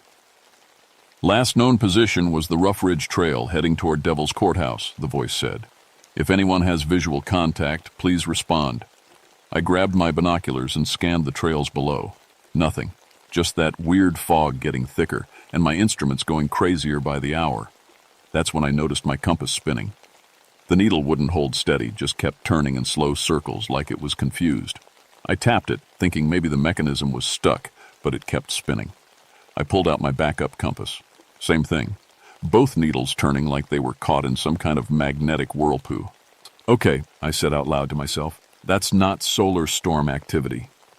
The temperature started dropping fast as evening came on, but it wasn't dropping evenly. I'd feel a cold spot, then step 2 feet away and it would be warm, like pockets of winter air were just sitting there waiting. By sunset, I couldn't raise anyone on the radio. Just static and the occasional burst of voices speaking languages I didn't recognize. Old languages that sounded familiar but wrong at the same time. I should have hiked down that night. Should have packed up my gear and headed for the road while I still could. But I had a job to do, and those missing hikers might need help finding their way back. So I stayed. As darkness fell over Devil's Courthouse, I saw the first light. The light appeared just after full dark, maybe 50 yards down the slope from my weather station. At first I thought it was a flashlight, one of the missing hikers trying to signal for help. I grabbed my own light and started heading toward it, calling out, "Hello, are you okay down there?" The light stopped moving, just hung there in the air about 4 feet off the ground, bright blue-white, like the hottest part of a flame. "I'm a park ranger," I shouted. "If you need help, stay where you are." The light started moving again, but not like a person walking. It floated, smooth and steady, weaving between the trees like it was dancing. No bobbing up and down, no beam casting shadows. Just this perfect sphere of light drifting through the forest. I followed it for about 10 minutes, my boots crunching on dry leaves, branches catching at my jacket. The light stayed just ahead of me, never getting closer, never moving too far away, like it wanted me to follow. Then it stopped at a clearing I'd never seen before, even though I'd hiked every trail on this mountain. The clearing was perfectly round, maybe 30 feet across. No grass grew there, just bare dirt in a perfect circle, and in the center, scattered around like someone had dropped them, were 4 backpacks. I recognized the gear immediately. Odern hiking packs, expensive stuff. The kind city folks buy when they want to try the outdoors. These had to belong to the missing party from Asheville. The light hovered right over the packs, pulsing gently like a heartbeat. I approached carefully, my hand on the radio even though I knew it wasn't working. The backpacks were arranged in a neat square like someone had placed them there on purpose. No signs of struggle, no torn fabric or scattered contents. Just 4 packs sitting in the dirt like their owners had simply vanished. I knelt down and opened the nearest pack. Inside was a camera, one of those new Polaroid models. The film counter showed 12 pictures taken. I pulled out the photos. The first few were normal hiking shots. 4 people, 2 men, 2 women, all in their 20s, posing on overlooks, smiling at waterfalls, the usual tourist stuff. But as I flipped through the pictures, they got stranger. Photo 8 showed all 4 hikers standing in this same clearing, but they weren't looking at the camera. They were all staring up at the sky with blank expressions on their faces. Photo 9 was just the clearing, empty except for small lights floating in the background. Dozens of them, like fireflies but too bright and too big. Photo 10 made my blood run cold. The hikers were there again, but they looked wrong. Older somehow, like they'd aged years in the space of a few pictures. Their hair was gray, their faces wrinkled, their bodies bent like they were carrying invisible weights. The last 2 photos were just darkness and strange shapes I couldn't make out. I looked up from the pictures and realized the light was gone. The clearing was dark except for my flashlight beam, but I could feel something watching me from the trees. Not one thing, but several, moving quietly through the forest, staying just out of sight. I gathered up the backpacks and seways, started heading back toward my station, moving as fast as I could without running. The weight of 4 packs slowed me down, but I wasn't about to leave evidence behind. That's when I heard the voices. They came from everywhere at once. Not sounds carried on the wind, but voices right inside the forest around me. Speaking in that same old language I'd heard on the radio, but clearer now, rhythmic and musical, like a chant or a prayer. The voices followed me all the way back to the weather station. Sometimes they sounded far away, sometimes close enough to be right behind me. But every time I spun around with my flashlight, I saw nothing but trees and shadows. Back at the station, I set the backpacks down and tried the radio again. Still nothing but static. I was completely cut off from the outside world, alone on a mountain with whatever had taken 4 people and left their gear behind. I should have been terrified. Any sensible person would have been. But alongside the fear, I felt something else, a strange familiarity, like I'd been in this situation before. Like some part of me had been waiting for this my whole life. Maybe it was my grandmother's blood. Maybe it was 14 years in these mountains. But I knew I was dealing with something that had been here long before the first white settler, long before the Cherokee themselves, something that considered this mountain its home and didn't appreciate visitors. I loaded my shotgun, standard equipment for Park Service in case of bears or wild dogs, and settled in to wait for dawn. The voices kept singing outside, growing louder as the night got deeper. Around midnight, the lights came back. Not one this time, but dozens. They rose up from the forest like bubbles in water, floating higher and higher until they surrounded my weather station. Beautiful blue-white spheres, each one about the size of a basketball, pulsing in perfect rhythm.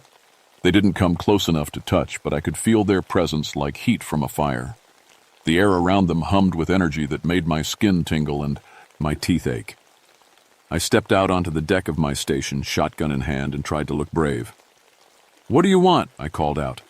The lights pulsed faster, and the humming got louder. One of them drifted closer, and I got a better look at what I was dealing with. It wasn't just light. There was something inside each sphere, like smoke or mist swirling in patterns too complex to follow. And in the center, barely visible, shapes that might have been faces. Old faces, wrinkled and wise and angry.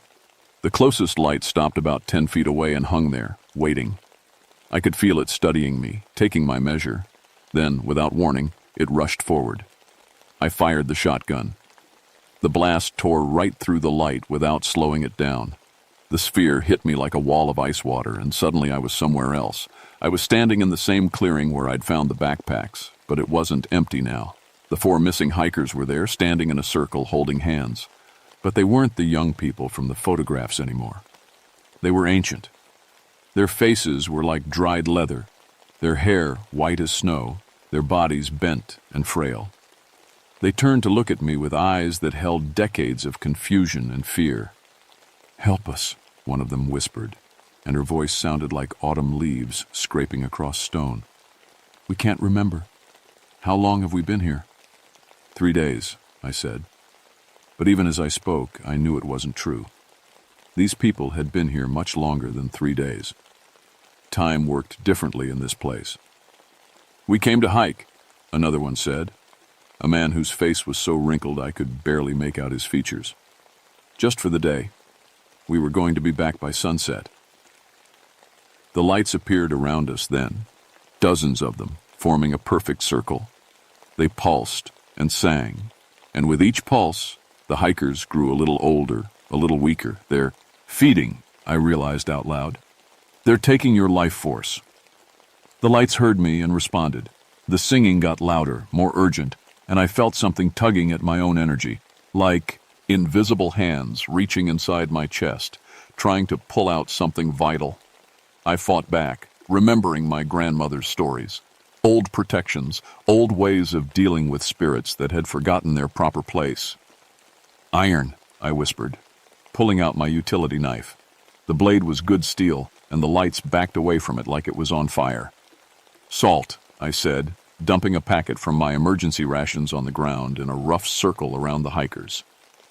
The salt hit the dirt and started glowing with a faint white light of its own. The spirit lights hissed, an angry sound like steam escaping from a kettle. They pressed closer but couldn't cross the salt line. Cherokee words, I said, trying to remember the phrases my grandmother had taught me. Protective words, binding words, words that commanded respect from the old powers. Tanawa, I called out. I speak to the Tanawa spirits. These people are under my protection. The lights stopped pulsing. The singing died away. For a moment, the clearing was completely silent. Then they rushed us all at once. I woke up back at my weather station, lying on the deck with the taste of blood in my mouth. The shotgun was beside me, empty shells scattered around. Morning was breaking over the mountains and everything looked normal, except for the 4 bodies. They were arranged in a neat row beside my station, the missing hikers, looking exactly like their driver's license photos. Young, healthy, peaceful, like they'd just laid down to take a nap. But when I checked for pulses, their skin was cold as winter stone. They'd been dead for hours, maybe days, and there wasn't a mark on them. I tried the radio again. This time it worked. Base camp, this is Rebecca at Devil's Courthouse. I found the missing hikers.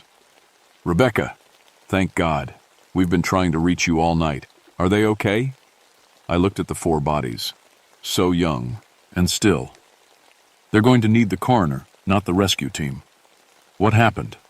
I started to answer, then stopped. How do you explain supernatural murder to a dispatcher? How do you tell them that spirits drained 4 people to death? Heart failure, I said finally. All 4 of them. Might be something environmental up here. Bad air, altitude sickness. You better send a hazmat team along with the coroner. Copy that. Helicopter will be there in an hour. I spent that hour trying to make sense of what had happened. The backpacks were gone. I'd left them right where the bodies were now, but they'd vanished completely. My instruments were working normally again. The fog had cleared, and the compass needles were pointing straight north like they should. Everything was back to normal, except for 4 dead people and the memory of lights that hunted human souls. The rescue helicopter arrived right on schedule. The pilot was a guy named Jim who'd worked with me on a dozen mountain rescues. Professional, efficient, no nonsense. Hell of a thing, he said, looking at the bodies. 4 healthy young people just dropping dead. You see anything unusual? Strange weather patterns, I said.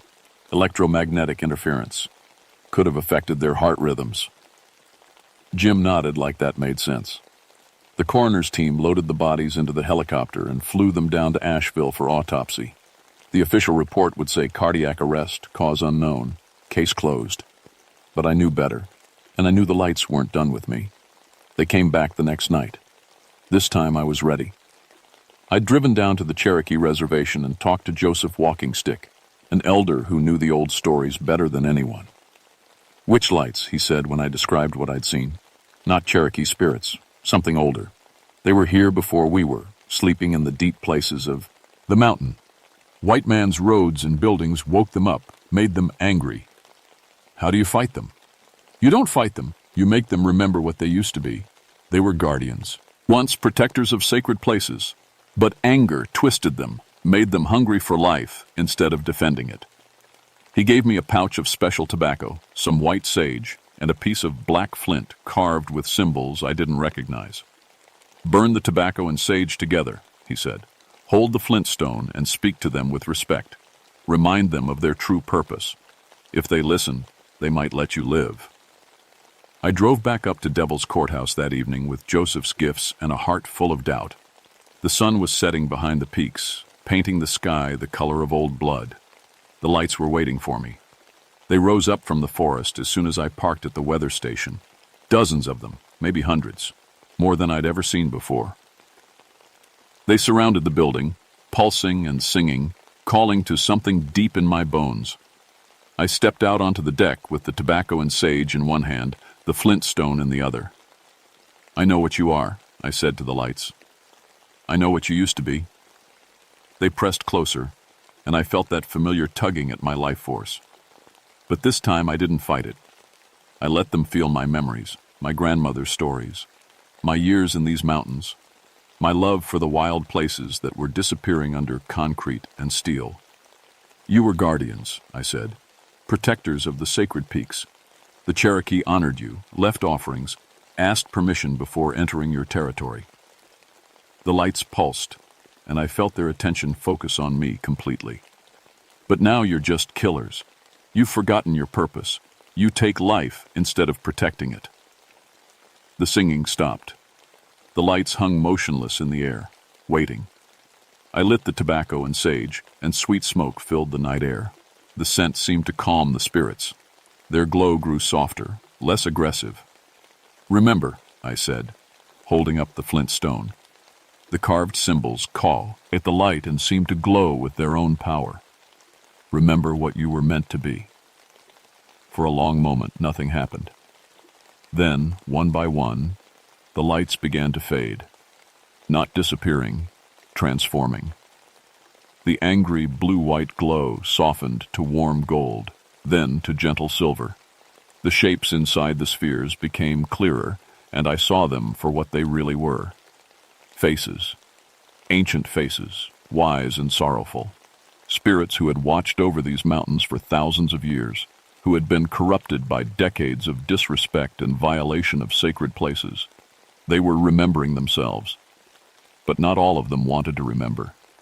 3 of the lights refused to transform. They stayed bright and angry, pulsing with that hungry blue-white fire. And I realized these 3 were different from the others. Younger spirits, ones that had been born from anger instead of being corrupted by it. These were the ones that had killed the hikers. These were the ones that wanted to kill me. They rushed forward together, moving faster than thought. I raised the flint stone and shouted the Cherokee words Joseph had taught me. Binding words, words of command. The stone flared with black light, and the attacking spirits slammed into an invisible barrier just inches from my face. But the barrier wouldn't hold for long. I could feel it cracking under their assault. "You have a choice," I said to the 3 angry lights. "Transform like your elders, or face the consequences of murder." They responded by attacking harder. The barrier shattered, and ice-cold energy poured over me like a waterfall. This time I didn't try to fight the vision. I let it take me. I was standing on Devil's Courthouse, but it was different. Older. The trees were bigger, the air cleaner, the whole mountain alive with a presence I could almost touch. This was how it had been before the first road, before the first clear-cut, and before the sacred places were turned into tourist attractions. Cherokee people moved through the forest below, hunting and gathering, living as partners with the mountain instead of conquerors. They left offerings at special places, asked permission before taking anything, treated the spirits as family. The guardian lights were everywhere then, dozens of them, watching over every stream and grove and peak. They were beautiful, gentle, protective. They helped lost travelers find their way home and warned of dangerous storms. But then the vision shifted, and I saw the changes. Roads carved through sacred groves, hotels built on ancient burial sites, forests cleared for parking lots and gift shops. The Cherokee driven away or confined to small reservations. The mountain treated like a commodity instead of a living spirit. The guardian lights tried to protect their territory at first. They appeared to surveyors and construction crews, trying to warn them away. But the warnings were ignored, dismissed as superstition or folklore. So the lights grew angry. And anger fed on itself, year after year, decade after decade, until the protectors became predators. The vision faded, and I was back on the deck of my weather station with 3 furious spirits trying to drain my life away. I could feel my energy flowing out of me like water from a broken tank. My hair was turning gray, my skin wrinkling, my bones growing brittle. In minutes, I would be as old and empty as those 4 hikers. But I had one advantage they hadn't. I knew what was happening to me. "I understand your anger," I said to the lights, my voice already sounding older, weaker. "I've seen what was done to your mountain, but killing innocent people won't fix anything." The lights pulsed, and I felt a response. Not words, but emotions. Rage and sorrow and desperate loneliness. They had been guardians for so long that they didn't know how to be anything else, but everything they were supposed to guard was gone or changed. "There's another way," I said. "Help me protect what's left. Work with Piyun, Opal, instead of against them. Teach them to respect the mountain again." One of the 3 lights hesitated. Its glow flickered between angry blue and gentle gold. "Show them the old ways," I continued, even as more of my life force flowed away. "Guide the ones who come seeking the sacred places. Warn away the ones who come to exploit them." The hesitant light made its choice. It transformed, joining the older spirits in their peaceful vigil. That left 2. These last 2 were pure predators now, spirits born from decades of rage with no memory of their original purpose. They couldn't be reasoned with, couldn't be transformed. They could only be stopped. I pulled out my utility knife again and cut my palm, letting blood drip onto the flint stone. The Cherokee symbols blazed with light, and I spoke the binding words with all the strength I had left. "By blood and stone and sacred fire, I bind you to this place. No more shall you hunt the innocent. No more shall you feed on fear. Return to the deep places of the mountain and sleep until you remember wisdom." The binding took hold.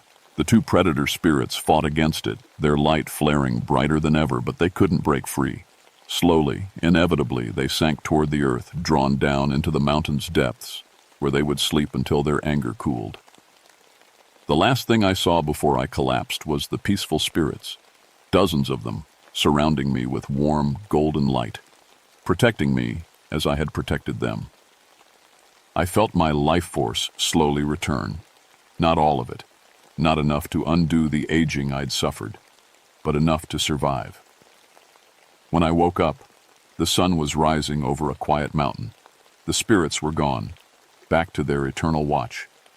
But I knew they were still there, still protecting the sacred places from those who would harm them. And I knew my life had changed forever. The official report said I suffered from altitude sickness and exposure during my overnight stay at the weather station. The 4 hikers had died of cardiac arrest brought on by the stress of being lost in unfamiliar terrain. The electromagnetic anomalies were attributed to unusual solar activity. Case closed, everyone satisfied with rational explanations. But I knew the truth, and the mountain knew I knew. I requested a transfer from Devil's Courthouse the next month. The Weather Service was happy to move me to a lower elevation. They said the high altitude was clearly affecting my health. My hair had gone half gray overnight. I'd lost 15 pounds that never came back, and I tired more easily than I used to. But I also developed new abilities. I could sense supernatural presences anywhere in the Blue Ridge Mountains. I could tell when spirits were angry or peaceful, when a place was sacred or just empty wilderness. I could see the lights, even in daylight, watching from the deep forest, keeping their ancient vigil. Most importantly, I could communicate with them, not in words, but in the old way, through respect and offerings and careful attention to the signs they gave. I became a go-between. When hikers reported strange lights or unexplained phenomena, I was the ranger they called. I'd go to those places and talk to the spirits, find out what was wrong, negotiate solutions that kept both sides safe. Sometimes it was just a matter of rerouting a trail away from a sacred grove. Sometimes I had to convince developers to change their plans. Sometimes I just had to explain to the spirits that the world had changed, and not all change was an attack. It worked mostly. The number of unexplained deaths and disappearances in the Blue Ridge dropped to almost zero in the years after Devil's Courthouse. Word spread quietly through the Ranger Service. If you've got a supernatural problem, call Rebecca Moorfield. She knows how to handle it. But other places started reporting similar incidents. The Great Smoky Mountains, the Shenandoah, Mount Mitchell. It seemed like guardian spirits all through the Appalachians were waking up, remembering their purpose, choosing sides between protection and predation. I do what I can. I travel to the worst incidents, carry my grandmother's wisdom and Joseph Walking Stick's teachings to spirits who have forgotten their true nature. Sometimes I succeed, sometimes I fail, but I keep trying, because I learned something important on Devil's Courthouse that September night in 1977.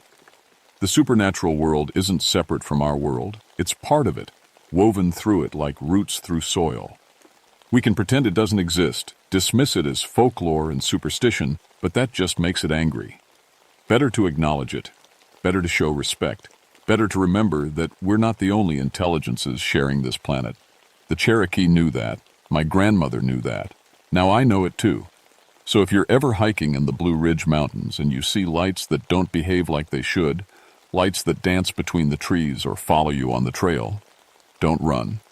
Stop where you are, show respect, and listen to what they're trying to tell you. They might be warning you away from a dangerous place. They might be guiding you toward something sacred.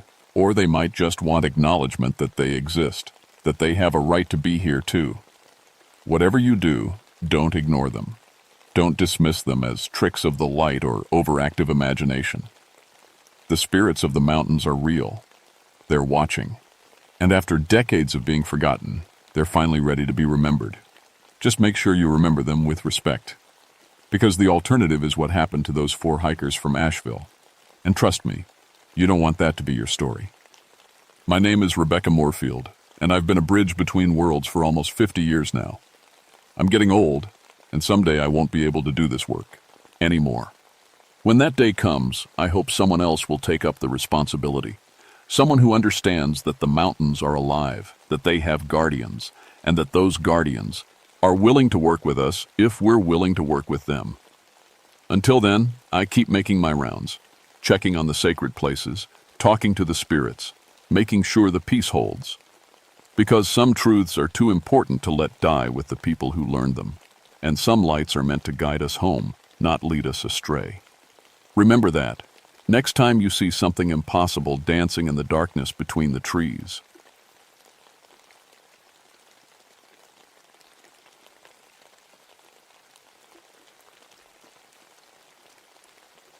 My name is Michael Sutherland, and I've been a forest ranger in West Virginia coal country for 21 years.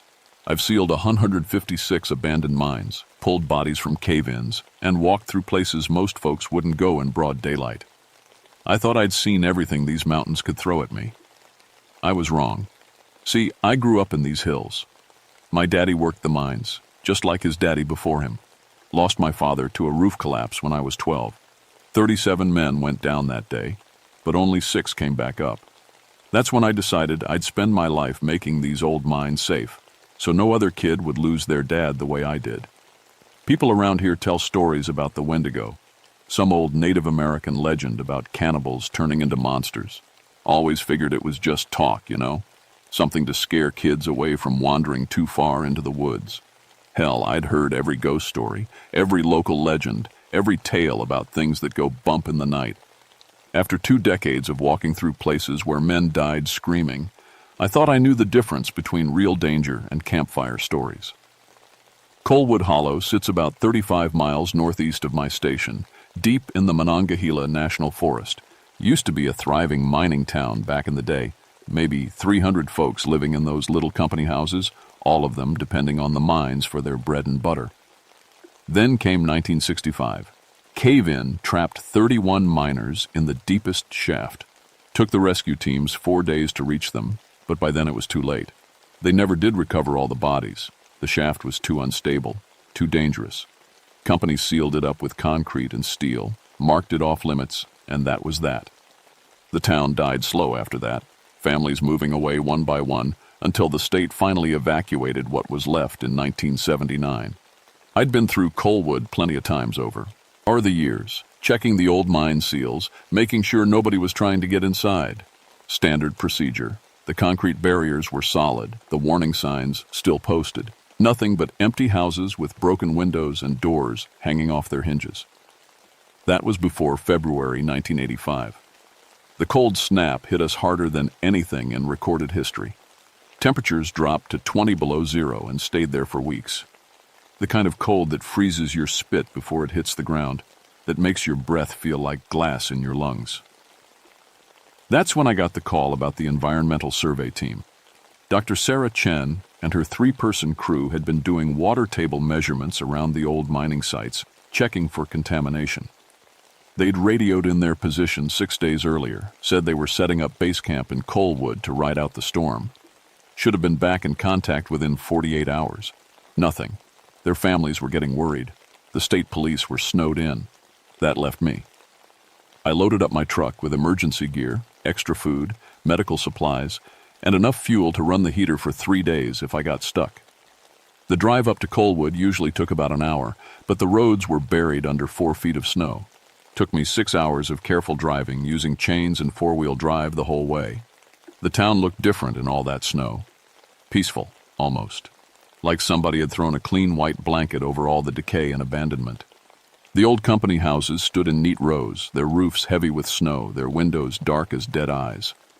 I found the survey team's vehicles parked near the old mining office, 2 trucks and a van, all covered in ice. Good sign, I thought. Meant they'd made it to shelter before the worst of the storm hit. Started checking the houses one by one, calling out their names. Dr. Chen, Sarah, anybody in there? The wind was howling through the empty buildings, making sounds like voices calling back. But when I stopped and listened real careful, there was nothing but silence and cold. Found their equipment. In the 3rd house I checked. Computers, measuring devices, sample containers, all of it just sitting there on a table like they'd stepped out for a minute and never came back. That's when I noticed something that made my skin crawl. The metal housing on one of their instruments had bite marks in it. Deep gouges where something had clamped down and tried to chew through solid aluminum. I ran my finger along the marks, feeling the sharp edges where teeth had scraped against metal. No animal I knew of could make marks like that. I spent the rest of that day searching every building in Coalwood, calling out until my voice was raw. The survey team was nowhere to be found, but I kept finding their stuff scattered around. A jacket here, a clipboard there, like they'd been moving from house to house and dropping things along the way. The weird thing was the tracks. Should have been footprints everywhere, right? 4 people moving around a small town for almost a week. But the only tracks I could find were leading toward the old mine entrance, and they were wrong somehow.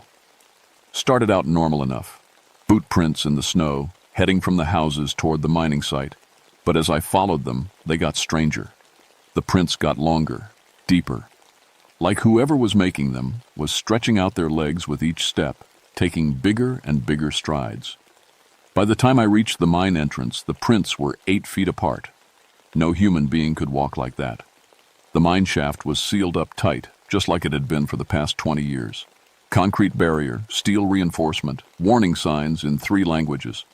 But something had been digging around the edges, clawing at the concrete with enough force to leave deep scratches in the stone. That's when I found Dr. Chen's notebook. It was lying in the snow about 10 feet from the mine entrance, the pages fluttering in the wind alley. Ike, a wounded bird. I picked it up and started reading, and what I found there made me wish I'd never come to Coalwood. Day 1. Set up base camp in mining office. Temperature dropping fast, but we should be able to ride out the storm. Jim found some interesting mineral samples near the old shaft entrance. Day 2. Storm getting worse. Can't get radio signal out. Must be the mountains blocking us. Feeling restless. Hungry all the time, even right after eating. Jim says the cold burns calories faster. Day 3. Something's wrong with us. Can't stop thinking about food. Even after finishing all our rations, still feel empty inside. Like there's a hole in my stomach that keeps getting bigger. Lisa suggested we check the old company houses for canned goods. Day 4. Found some old canned meat in one of the houses. Must have been there for years, but we ate it anyway. Tasted wrong. But the hunger was so bad we didn't care. Jim and Lisa are talking about hiking out, but I don't think any of us are strong enough. Day 5. The hunger is getting worse. It's not just in our stomachs anymore. It's in our heads, our bones, our souls. We're changing, becoming something else, something that needs to feed. I can hear scratching sounds coming from the old mine shaft, like something trying to get out. Or maybe it's us trying to get in. The last entry was just one line, written in shaky handwriting. Day 6. The mine is calling to us. I closed the notebook and looked back at the sealed mine entrance. The concrete looked solid enough, but now I could hear what Dr. Chen had written about. A faint scratching sound coming from somewhere deep underground. Except that was impossible. The mine had been sealed for 20 years. Nothing could be alive down there. I was about to head back to my truck when I heard the scream. It started low, like wind moaning through a crack in the rocks. Then it'd go, up higher, louder, until it was a shriek that seemed to come from everywhere at once. The sound went right through me, made my teeth ache and my bones feel cold. When it stopped, the silence was even worse. I looked around, trying to figure out where the sound had come from. The mine entrance? One of the houses? The forest beyond the town? That's when I saw them. 4 shapes moving through the trees at the edge of town. They were too far away to make out clearly, but they were walking wrong, taking those same long, impossible strides I'd seen in the tracks. Moving fast, but not quite running. More like they were floating just above the snow. "Sarah!" I called out. "Dr. Chen!" The shape stopped.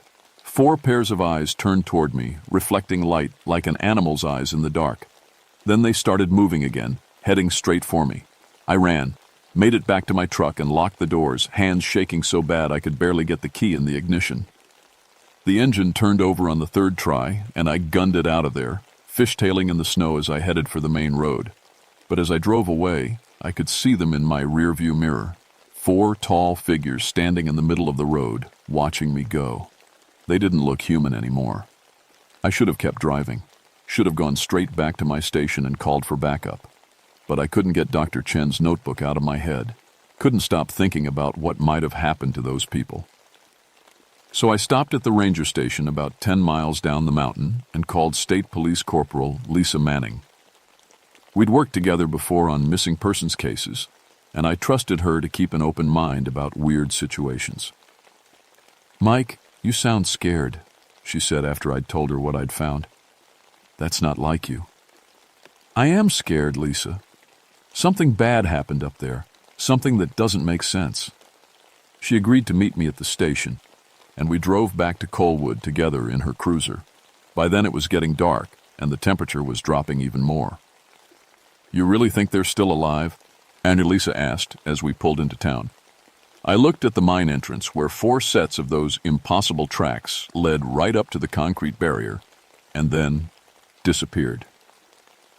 "I think something's alive up here," I said, "but I'm not sure it's them anymore." Lisa Manning was tough as nails.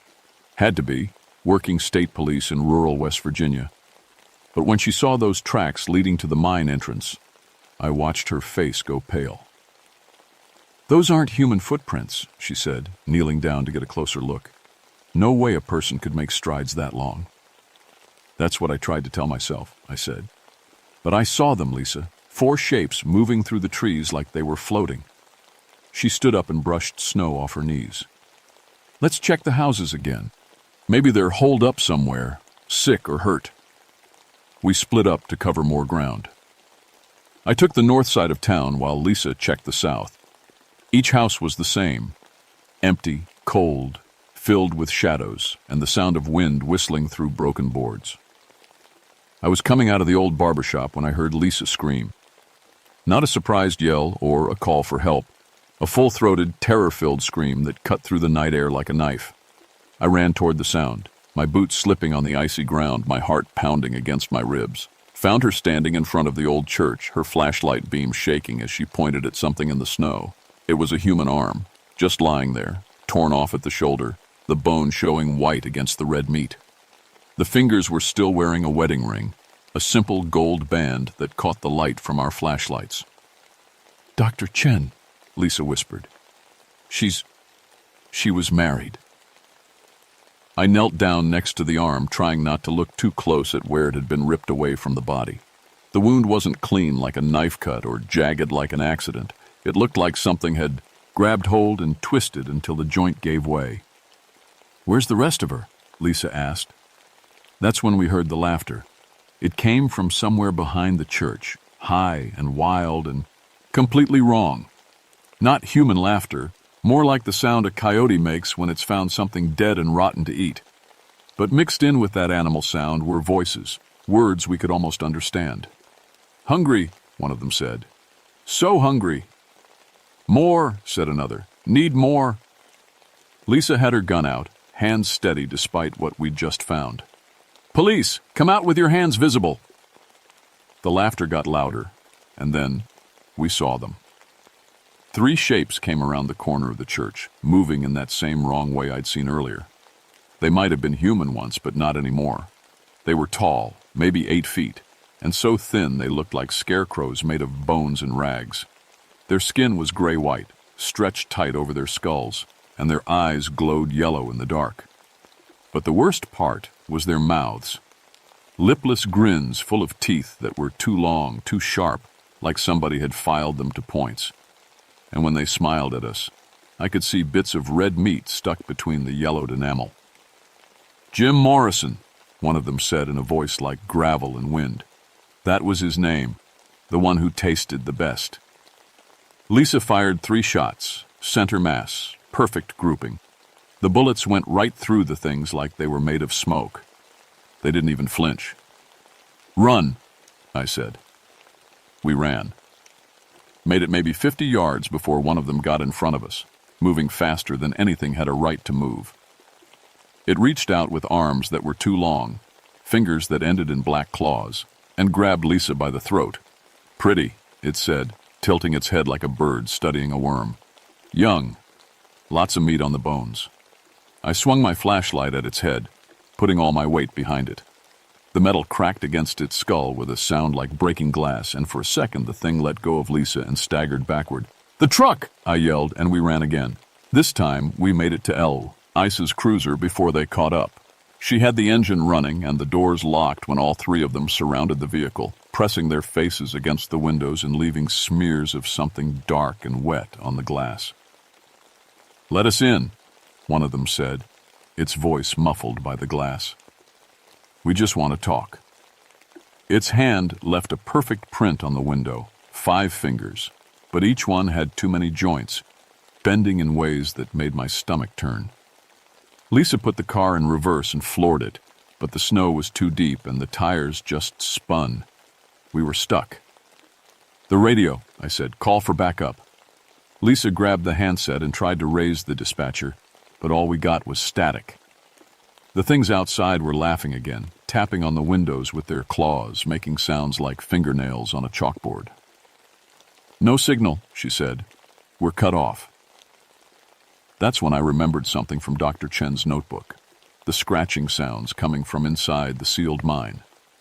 If these things could pass through solid matter like they were ghosts, then maybe they could go places that should have been impossible. "The mine," I said. "They're coming from inside the mine." One of the creatures pressed its face against my window, its yellow eyes staring right into mine. "Michael Sutherland," it said, and somehow it knew my name. "Son of Thomas Sutherland. We remember your father." My blood went cold. My father died in a cave-in 20 years ago. "Died screaming," the thing said. "Died hungry, just like you will." It raised one clawed hand and brought it down on the windshield. The glass spider-webbed but didn't break. Yet. "The old mining office," Lisa said. "It's got a generator, thick walls. If we can make it there..." Another blow to the windshield. This time cracks spread all the way across. "Go," I said. We kicked open the doors at the same time and ran for the mining office. The crew. Auteurs right behind us, their laughter echoing off the empty buildings. I could hear them gaining ground, their footsteps making no sound in the snow, but their breathing getting closer and closer. Lisa made it to the door first and yanked it open.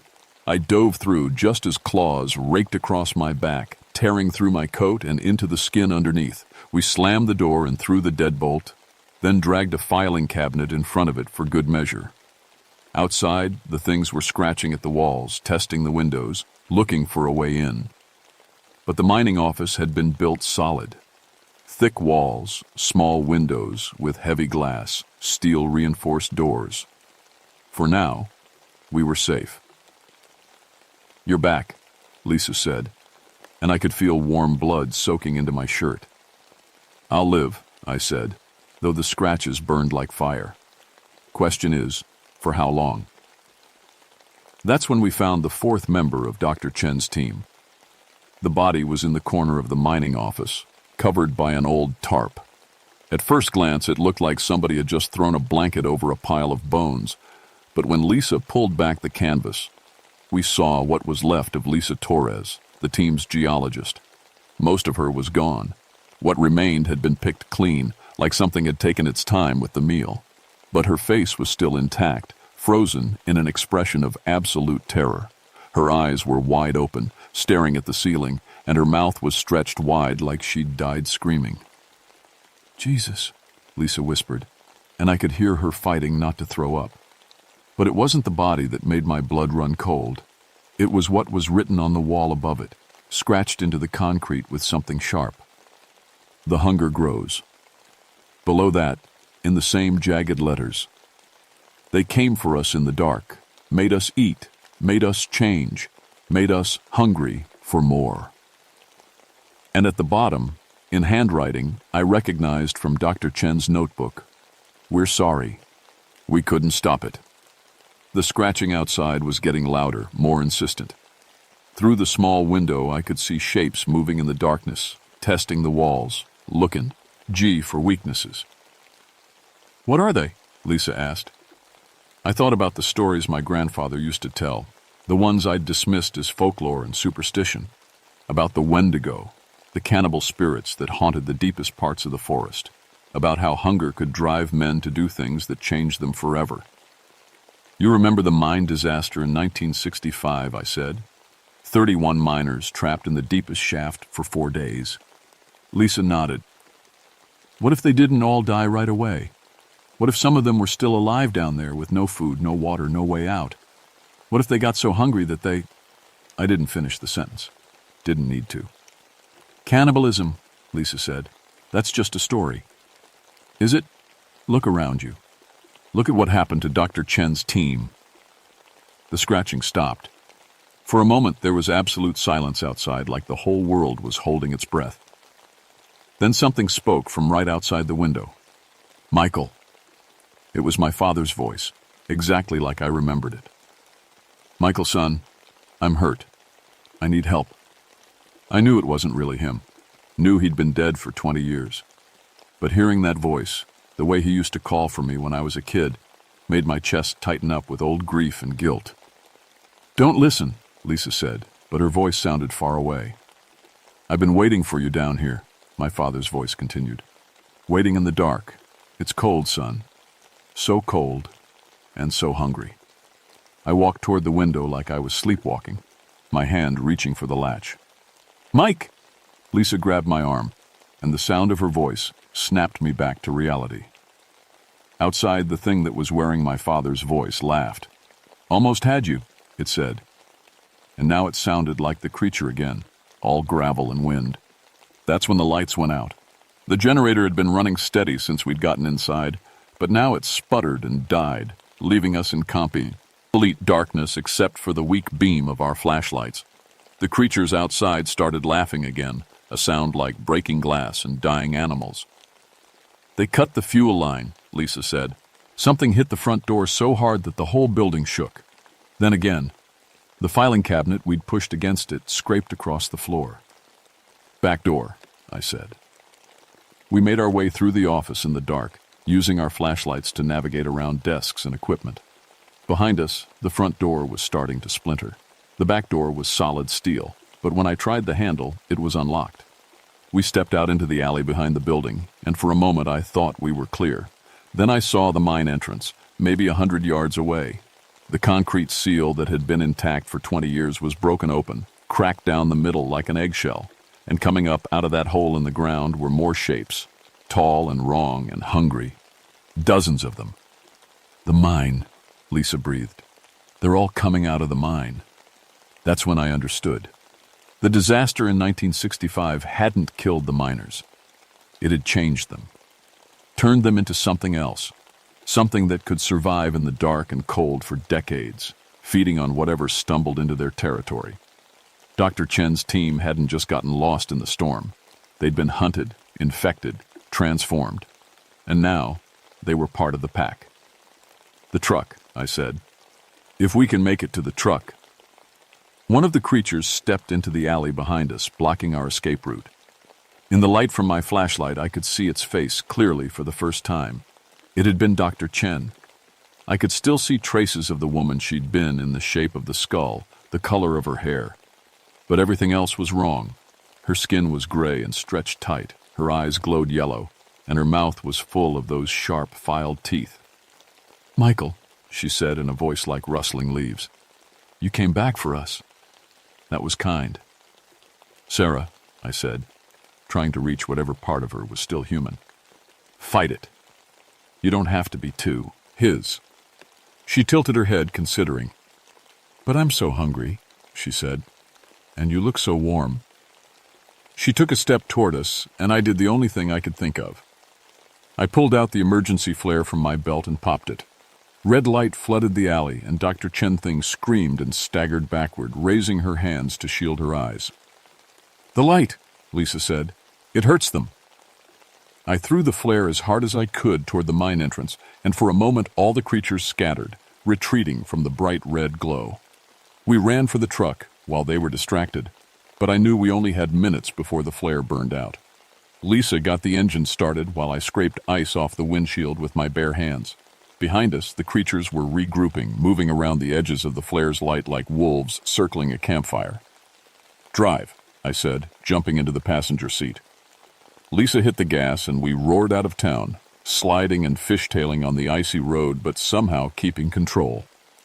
In the rearview mirror, I could see them chasing us. Dozens of tall shapes running through the snow at impossible speed, their eyes glowing like stars in the darkness. But even as fast as they were, they couldn't keep up with the truck. One by one, they fell behind, until finally we were alone on the mountain road with just the sound of the engine and our own ragged breathing. We drove in silence for maybe 20 minutes before Lisa finally spoke. "We have to report this," she said. "Tell people what's up there." I thought about that. Thought about trying to explain Wendigos and cannibal miners to the state police. Thought about the questions, the investigations, the people who'd want to go up there and see for themselves. "Who's going to believe us?" I said. "We have evidence. The notebook, the bodies." "What bodies? By the time anybody gets up there, those things will have cleaned up the mess, hidden the evidence. And then they'll be waiting for the next team, the next group of people who get trapped by a storm and need shelter." Lisa was quiet for a long time. Finally, she said, "So what do we do?" I looked back toward Colwood, toward the mountains that held secrets older than any of us could imagine. "We make sure nobody else goes up there," I said. "Ever." It took 3 months and a lot of favors, but I managed to get Colwood Hollow declared an environmental hazard zone. Officially, the old mines were leaking toxic gases that made the area unsafe for human habitation. The access roads were closed permanently, warning signs posted every 100 yards, and the whole area was fenced off with razor wire. Lisa backed up my story, though I could see in her eyes that she was still trying to make sense of what we'd experienced. The official report listed Dr. Chen's team as missing, presumed dead due to exposure during the February blizzard. Their bodies were never found. Some nights, I wake up thinking about that hunger Dr. Chen wrote about in her notebook. Not regular hunger, something deeper, older, that gnaws at your soul and changes who you are. I understand now why the Native Americans told stories about the Wendigo. It wasn't just a monster, it was a warning. There are places in these mountains where hunger lives, where desperation and starvation can twist human beings into something else entirely. Places where the line between civilization and savagery is thinner than we like to admit. I still do my job, still check the abandoned mines and make sure they're sealed up tight. But I pay closer attention to the stories now, the old tales that folks used to tell around fires on cold nights. Because I've learned that some legends exist for a reason. Last winter I got reports of missing hikers near an abandoned mining town called Centralia, about 60 miles north of Coalwood. The search teams found their equipment scattered around the old mine shafts, but no bodies, just tracks in the snow that got longer and stranger the deeper. They went into the mountains. I recommended that area be closed too. Sometimes I think about Dr. Chen and her team, about the choice they faced in those final days. Starve to death in the cold, or eat the unthinkable, and become something that could survive forever. I wonder if any part of them is still aware, still human, trapped inside those twisted forms that hunt the darkness. I hope not. But on the coldest nights, when the wind howls through the mountains like voices calling from the deep, I think I can hear them up there in Coalwood Hollow. Waiting for the next storm, the next group of travelers who might need shelter in an abandoned mining town. The hunger never dies. It just waits, and it's always growing. If you ever find yourself driving through the mountains of West Virginia and you see signs warning you away from Coalwood Hollow, pay attention to them. Some places are closed for good reasons. Some hungers are better left unfed. And if you're ever caught in a blizzard up there, whatever you do, don't seek shelter in the old mining towns. Find a tree, dig a snow cave, freeze to death if you have to. Because freezing is quick. What waits in those abandoned mines is not. My name is Michael Sutherland, and this is the truth about what happened in Coalwood Hollow. I've carried this secret for 40 years now, and it's time somebody else knew. Just in case I don't make it through the next winter. The hunger is calling again.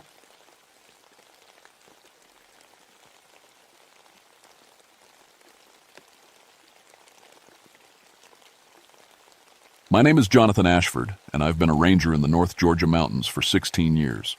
Before that, I spent 12 years as a detective with Atlanta PD, working homicide cases that would make most people sick. I thought I'd seen everything humans could do to each other. I was wrong. I moved to the mountains after my partner got killed in a drug bust gone bad. Couldn't handle the city anymore. All that concrete and noise and death. The Chattahoochee National Forest offered me peace. Or so I thought. Blood Mountain is the highest peak on the Appalachian Trail in Georgia, standing at 4,458 feet. The Cherokee used to call it Slaughter Mountain because of all the tribal wars fought there. Local folks say the ground is cursed. I never believed in that stuff. Skinwalkers, ghosts, curses. That was all nonsense to a former cop like me. Evidence and facts. That's what mattered. October 1981 was strange from the start. The weather stayed warm when it should have been cooling down. The leaves hadn't changed color yet, which made everything feel off. Even the animals seemed restless. I'd been working the trail maintenance between Neal's Gap and Blood Mountain Shelter when the call came in. "John, we got a body up on the trail." That was Sheriff Morrison from Union County. "Hiker found him this morning near the summit. You need to get up there now." I grabbed my gear and hiked the 2 miles to the scene. The victim was Marcus Webb, 26 years old, from Marietta. His body was arranged in a perfect circle of rocks, arms spread wide, facing north. Someone had carved symbols into the trees around him, Cherokee-looking marks that made my skin crawl. But that wasn't the worst part. The worst part was Marcus's face. It looked peaceful, like he was sleeping. No signs of struggle, no defensive wounds, nothing that suggested he'd fought back. His backpack sat next to him, untouched. Wallet still had cash and credit cards. "What do you think, John?" Morrison asked. He was a good sheriff, but had never worked a murder case. I knelt beside the body, pulling on latex gloves. 16 years in law enforcement had taught me to look for details others missed. "No robbery motive. Killer took time to arrange the scene. This is personal." That's when I noticed the footprints. Human shoes leading up to the body, then nothing. Just animal tracks leading away. Raccoon prints, then deer, then something I couldn't identify. Like whoever killed Marcus had vanished into thin air. "Get me the state boys," I told Morrison. "And the FBI if they'll come. This isn't normal." I took photos with my camera, making notes in my pad. The symbols on the trees looked fresh, carved recently with something sharp. The arrangement of rocks was too perfect to be random. Someone had spent time here, planning this. As I worked the scene, the forest around us grew quiet. No birds singing, no squirrels chattering. Even the wind stopped blowing. The silence pressed down like a weight. "You feel that?" Morrison whispered. I did. Something watching us from the trees. I'd had that feeling before, back in Atlanta, when walking into gang territory. The hair on your arm stands up, and your gut tells you to run. But I was a professional. I kept working, bagging evidence and taking measurements. Still, I couldn't shake the feeling that we weren't alone up there. That something in those woods was studying us, learning about us. When we finally hiked back down, I was exhausted in a way that had nothing to do with the climb. That night, I called my old partner from Atlanta PD. "Tommy, you ever work a scene where nothing made sense?" "All the time, John." "Why?" "Got a murder up here. Killer left tracks that just disappear." Tommy laughed. "Maybe your mountain man learned to fly." But it ain't funny. Not when you'd seen Marcus Webb's peaceful face and felt those eyes watching from the forest. Something was wrong on Blood Mountain, and I had a feeling this was just the beginning. The FBI sent Dr. Sandra Kellerman, a profiler from their Atlanta office. She was smart, maybe 40 years old, with gray streaks in her dark hair and eyes that missed nothing. We met at the ranger station the next morning. "Tell me about the scene," she said, studying my photos. I walked her through everything, the body placement, the symbols, the strange footprints. She listened without interrupting, making notes in a leather folder. "The killer has knowledge of Cherokee traditions," she said finally. "These symbols are protective wards used to contain spirits, but they're carved backwards, which reverses their meaning. So instead of keeping spirits in, they let them out?" "Something like that." She looked up at me. "You said the footprints just stopped. Changed. From human boots to animal paws. Different animals." Dr. Kellerman frowned. "That's unusual. Could someone have prepared fake tracks?" "Maybe. But the depth and spacing looked natural. Like whatever made them was actually changing as it walked." She closed her folder. "Show me the scene." We hiked up to Blood Mountain summit in the afternoon. The October sun felt too warm, and the air was thick like before a storm. Dr. Kellerman examined everything I'd found, taking her own photos and measurements. "The victim knew his killer," she said. "No defensive wounds, no signs of fear. Marcus Webb trusted whoever did this. That's what bothers me. How do you get someone to lie down peacefully while you arrange rocks around them? Drugs, maybe? Or..." She hesitated. "Or what?" "In my experience, people only cooperate like this when they believe they're helping someone they care about. Family member, close friend, lover. But Marcus Webb had been hiking alone. His family said he didn't know anyone in Georgia except a few trail acquaintances. So who had he trusted enough to die for? That's when he barred the scream. It came from the north, down toward Slaughter Creek. High-pitched, terrified, cutting through the forest like a knife. Dr. Kellerman and I looked at each other, then grabbed our gear and ran. We found Jennifer Price at the bottom of a ravine, 23 years old, from Tennessee. She'd been hiking south on the trail when someone attacked her. Like Marcus, she showed no defensive wounds. But unlike Marcus, Jennifer's skin had been removed from her arms and face with surgical precision. "Jesus Christ," Dr. Kellerman whispered. I'd seen plenty of bodies in Atlanta, but nothing like this. The killer had taken Jennifer's skin like a trophy, leaving her flesh exposed but not mutilated. The cuts were clean, professional, made by someone who knew anatomy. "This isn't a normal serial killer," I said. "No, this is something else entirely." We called in the Georgia Bureau of Investigation and cordoned off the area. While waiting for the crime scene team, I walked the perimeter, looking for clues. That's when I saw him. A man stood at the edge of the clearing, maybe 50 yards away. He wore a plaid shirt and jeans, looked like any other hiker. But something was wrong with his face. It didn't fit right, like a mask that was too big. "Hey!" I called out. "Police, stay where you are!" The man turned toward me and I saw what was wrong. He was wearing someone else's skin over his own face. Jennifer Price's face, stretched and distorted, but recognizable. I reached for my radio to call Dr. Kellerman, but when I looked back, the man was gone. Just empty forest where he'd been standing. "Did you see that?" I asked when she joined me. "See what?" I told her about the man in the plaid shirt, about Jennifer's face stretched over his own. She looked at me like I'd lost my mind. "John, trauma can cause hallucinations. You've been under a lot of stress." But I knew what I'd said. "Ian." The killer was still here, somewhere in these woods, wearing his victim's skin like clothing. And if I was right, he wasn't finished hunting. That night I couldn't sleep. Every sound outside my cabin made me reach for the pistol on my nightstand. Twice I got up to check the doors and windows. Something was out there in the darkness, watching and waiting. Around 3 in the morning, my phone rang. "Ranger Ashford, this is Marcus Webb." I sat up in bed, fully awake. "Who is this?" "It's Marcus. I need help. I'm lost on the trail near Blood Mountain. Can you come find me?"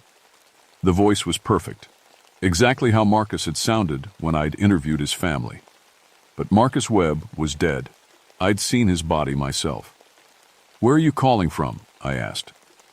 "Pay phone at Neal's Gap. Please, I'm scared. There's something in the woods with me." The line went dead. I sat in the darkness, gun in my hand, trying to make sense of what I'd heard. Either someone was playing a sick joke or something impossible was happening on my mountain. I never went to Neal's Gap that night, but I couldn't stop thinking about Marcus's voice, so real and frightened. Whatever was killing people on Blood Mountain, it wasn't human, and it was getting smarter. 3 days later, it hit a family. Tom and Sarah Mitchell from North Carolina had been camping at Blood Mountain Shelter with their 12-year-old daughter, Amy. Other hikers found Tom and Sarah in the morning, skinned like Jennifer Price. Amy was missing. The GBI set up a command center at Neal's Gap. They brought in search dogs, helicopters, and 50 volunteers to comb the forest.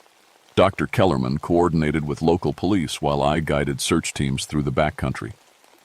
"The killer's escalating," she told me during a break. "Taking more risks, targeting multiple victims. Something's driving the behavior." "Any leads on Amy?" "Nothing. It's like she vanished." I'd been thinking about the phone call from Marcus. How the killer had known exactly how he sounded, even mimicked his speech patterns. That took more than just knowing someone talk. It required intimate knowledge of their personality. "What if the killer isn't just taking skin?" I asked. "What do you mean?" "What if he's taking their memories too, their entire identity?" Dr. Kellerman stared at me. "That's not possible, John. 3 days ago I would have agreed, but we're dealing with someone who can change their footprints mid-stride and disappear into thin air. Maybe impossible is relative." That afternoon, while searching near Slaughter Creek, I found Amy's backpack. Inside was her journal filled with drawings of animals, bears, wolves, deer. But on the last page, she'd drawn something that made my blood freeze. It was a man wearing another person's face like a mask, with clawed hands reaching toward the viewer. At the bottom, in a child's handwriting, "The skin stealer is coming." I radioed Dr. Kellerman immediately. Found Amy's pack. She knew something was hunting her. "Any sign of the girl?" "Negative, but I think she ran. There's a trail of small footprints heading deeper into the wilderness." I followed Amy's trail for 2 miles, moving carefully through dense forest. The tracks were erratic, showing she'd been running in panic. Several times, I found places where she'd hidden behind rocks or under fallen logs. The trail ended at an old Cherokee sacred site, a natural stone circle near a spring. Local tribes had used it for ceremonies before being forced out in the 1800s. Amy's footprints led right to the center of the circle, then stopped. No other tracks led away. It was like she'd just disappeared. I was photographing the scene when I heard Amy's voice behind me. "Mr. Ashford, can you help me?" I spun around. Amy Mitchell stood at the edge of the clearing, looking exactly like her school photo. Blonde hair, blue eyes, pink hiking clothes. But something was wrong with how she moved, too stiff and careful. "Amy, thank G. You're safe. Where have you been?" She smiled, but it didn't reach her eyes. "I got lost. There's a man in the woods wearing my daddy's face." I keyed my radio while walking slowly toward her. "Base, this is Ashford. Found Amy Mitchell at the Cherokee site. She's alive." "That's wonderful news," Dr. Kellerman's voice crackled through the speaker. But as I got closer, I could see what was wrong. Amy's skin didn't fit right around her neck and wrists. It was stretched too tight in some places, wrinkled in others, like someone wearing a costume that was the wrong size. "Amy, I need you to stay right there, okay?" She tilted her head at an unnatural angle. "Why? Don't you want to help me find my parents?" "Your parents are dead, Amy." Her smile never wavered. "I know. I killed them." The thing wearing Amy Mitchell's skin began to change. The face stretched and distorted, revealing something underneath that wasn't human. Clawed hands emerged from the pink sleeves of her jacket, and her eyes turned completely black. I drew my pistol, but it moved faster than anything had a right to. One moment it was 20 feet away. The next it was right in front of me, Amy's stolen face, inches from mine. "You taste like fear," it whispered in Amy's voice. "I'm going to wear you next." I emptied my clip into its chest. The bullets passed through like it was made of smoke. It laughed, Amy's innocent laugh, and disappeared into the forest. I ran back toward the command center, crashing through branches and stumbling over roots. Behind me, I could hear it following, sometimes on 2 legs, sometimes on 4, making sounds no human throat could produce. When I reached the other searchers, I was covered in scratches and breathing hard. Dr. Kellerman took one look at me and knew something was terribly wrong. "What happened to Amy?" "Amy's dead," I gasped. "Has been for days. We're dealing with something that steals identities. It can look like anyone, sound like anyone." The search team stared at me like I'd lost my mind. But Dr. Kellerman had been profiling killers for 15 years. She knew when someone was telling the truth. "Everyone back to base camp," she ordered. "No one goes anywhere alone." But as we walked back through the forest, I couldn't shake the feeling that it was already among us, wearing one of our faces, planning its next move. The thing that lived on Blood Mountain wasn't just killing people. It was becoming them. And now it had its sights set on me. That night, Dr. Kellerman and I sat in the ranger station, going through everything we knew. She'd been making phone calls to colleagues, trying to understand what we were facing. "I talked to an anthropologist at UGA," she said. "The Cherokee have legends about creatures called skinwalkers, but those are usually associated with southwestern tribes. This is different." "Different how?" "Your Cherokee informant says there's a specific curse on Blood Mountain. Something about broken treaties and desecrated burial grounds.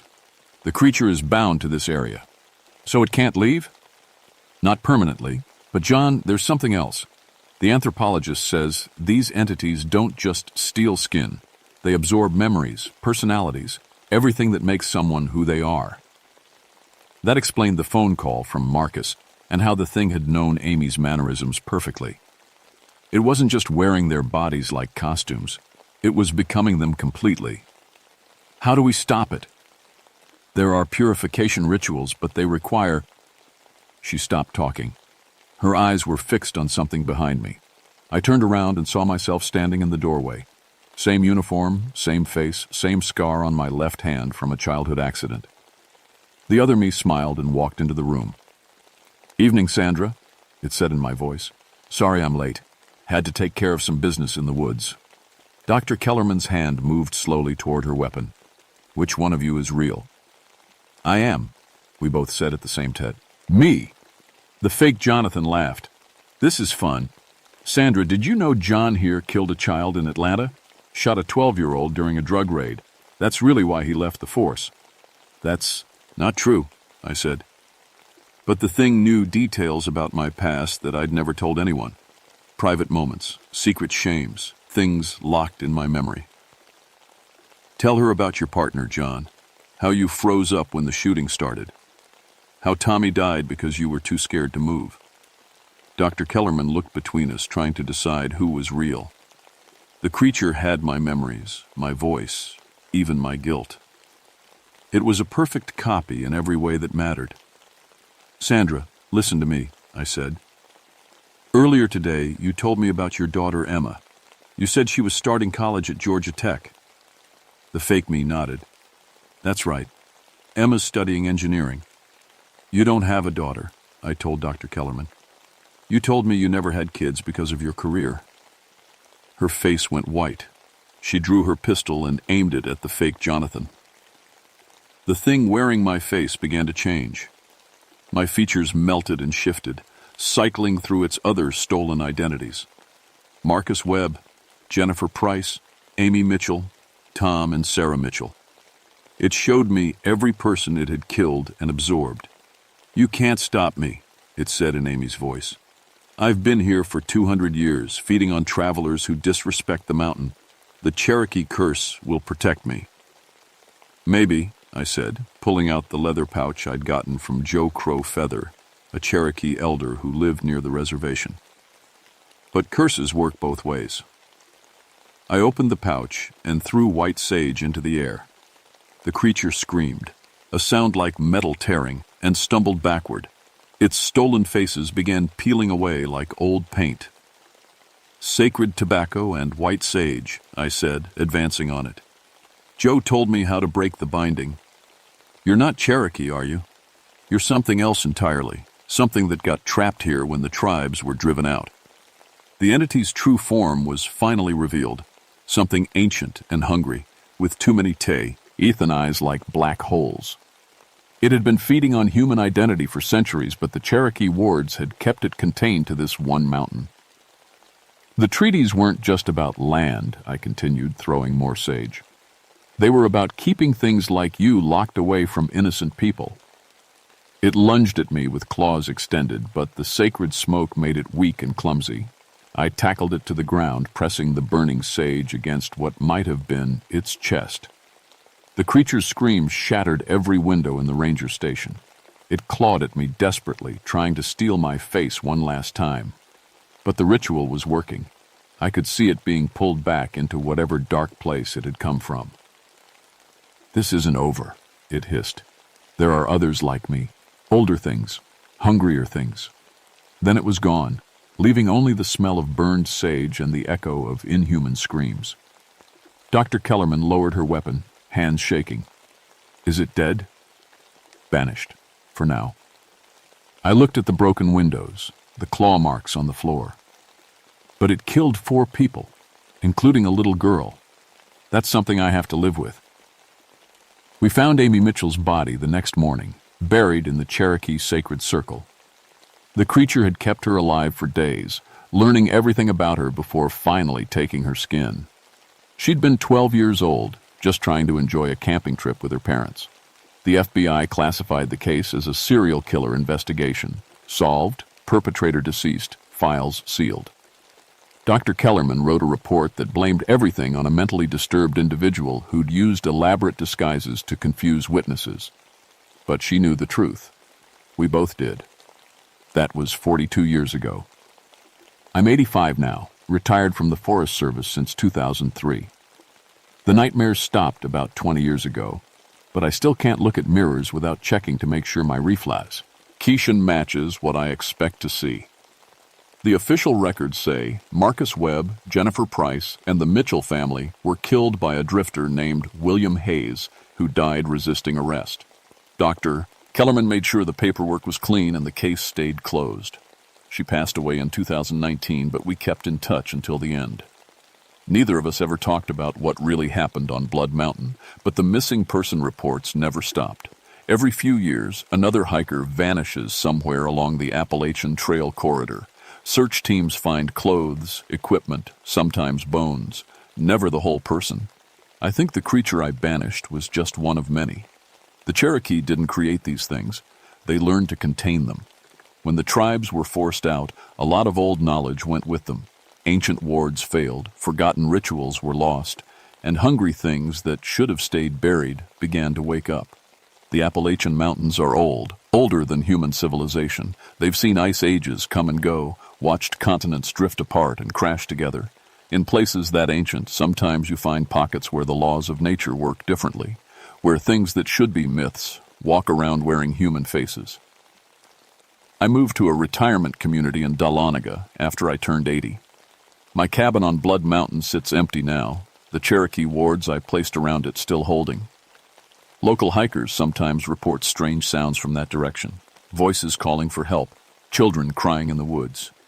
But nobody goes to investigate anymore. The Forest Service put up new signs along the trail. Stay on marked paths. Camp only in designated areas. Report unusual wildlife behavior immediately. They don't say why, but the old-timers know. Some places aren't meant for humans. If you're planning to hike the Appalachian Trail, listen to an old ranger's advice. Trust your instincts. If someone approaches you in the backcountry and something feels wrong about them, the way they move, the way they talk, the way their skin doesn't quite fit, get away immediately. Don't try. I'd help them. Don't feel bad about leaving them behind, because that person you're trying to help might not be a person at all. Last month, I got a call from a young ranger named Sarah Chen. She's been working the Blood Mountain section for 2 years, just like I did when I was her age. Mr. Ashford, I found something I think you should know about. A hiker went missing near the Cherokee site, but we found his backpack and clothes arranged in a perfect circle, just like you described in your reports. I told her I was too old to hike anymore, but she should talk to Joe Crowfeather's grandson about getting some white sage, and if she ever sees someone who looks like the missing hiker walking around the forest, she should run. Some curses can't be permanently broken. They can only be contained, passed down from one generation to the next, guarded by people who understand the responsibility. The Cherokee called it Slaughter Mountain for a reason, and 42 years later, it's still hungry.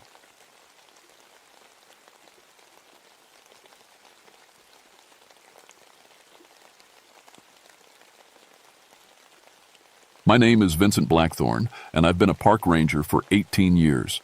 I work the Cherokee National Forest in Tennessee, mostly around a place called Screaming Eagle Hollow. It's not a pretty name, but it fits. The Cherokee had their own name for it, something that meant the place where spirits cry out. Smart people, the Cherokee. They knew to stay away. Before I became a ranger, I worked the coal mines like my daddy and his daddy before him. That's how I learned about caves in tight spaces, how to move through rock and dirt when the world wants to crush you. My little brother Tommy worked the mines too, until the collapse in '78. They never found his body. That's when I decided I'd had enough of being underground. But funny thing about trying to escape caves, they follow you. My job as a ranger means I'm the guy they call when someone gets lost in the cave systems that run through these mountains like old blood vessels. I've pulled 47 people out of those dark holes over the years. Broken bones, hypothermia, panic attacks, you name it. I thought I'd seen everything a cave could throw at a man. I was wrong. People around here tell stories about creatures in the mountains. Big hairy things that walk on 2 legs and scream like dying women. They call them different names. Some say Fook monster, others just call them wood apes or boogers. Mountain folks have been telling these stories for generations. I always figured it was just talk. Something to scare kids with or explain away strange sounds in the night. That was before December of 1983. The ice storm hit us hard that winter, started on a Tuesday and didn't quit for 3 days. Everything got coated in ice thick as your thumb. Power lines snapped like guitar strings. Roads became skating rinks. The whole forest turned into a crystal palace that could kill you if you weren't careful. That's when we got the call about the missing students. 6 college kids from the University of Tennessee had gone into Screaming Eagle Hollow to explore the cave system. They were part of some geology club, all bright-eyed and full of book learning about rock formations and mineral deposits. They'd gotten permits and everything, followed all the rules, Told the ranger station they'd be back by Sunday evening. Tuesday morning came and went. No sign of them. Wednesday, their professor called the sheriff. Said his students never missed classes, especially not the ones going for their PhD. These weren't party kids who'd run off to Nashville for a good time. These were serious students who loved rocks more than beer. That's when they called me. The drive to Screaming Eagle Hollow took 2 hours in good weather. With the ice, it took me 4.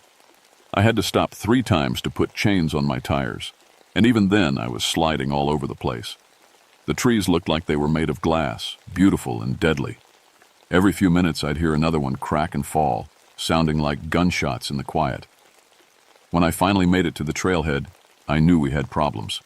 The students' cars were still there, 3 vehicles buried under 2 inches of solid ice. Their windshields were spider-webbed from falling branches. These kids hadn't left on their own. They were still down in that cave somewhere.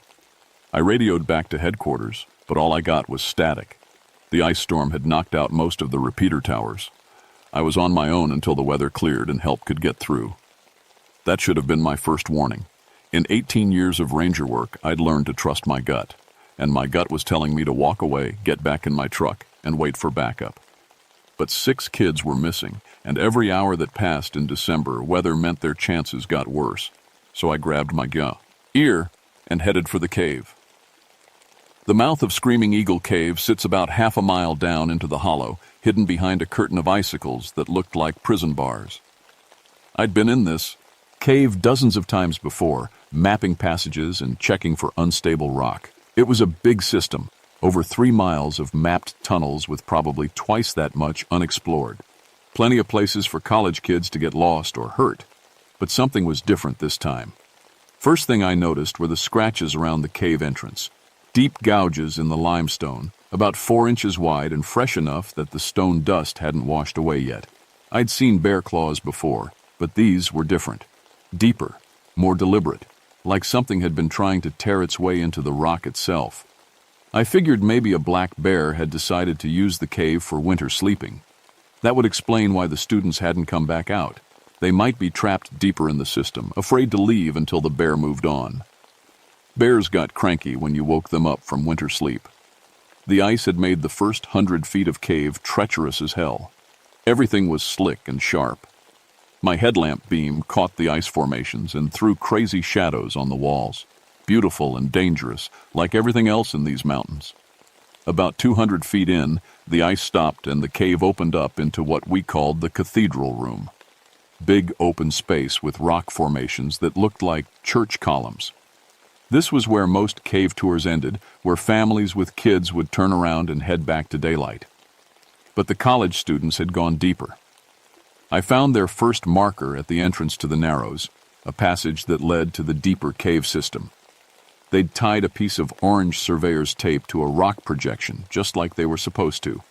Smart kids, following safety protocols. The Narrows were tight, barely wide enough for a grown man to squeeze through sideways. I'd been through here before, but it never got easier. The rock pressed in on both sides, and you could feel the weight of the entire mountain sitting on top of you. For someone like me, who'd lost a brother in a mine collapse, it was pure torture. But it was the only way to the deeper chambers. Halfway through the Narrows, my headlamp dimmed. Fresh batteries. Checked that morning. But the light was definitely getting weaker. I tapped the side of the lamp and it brightened back up. But that had never happened before.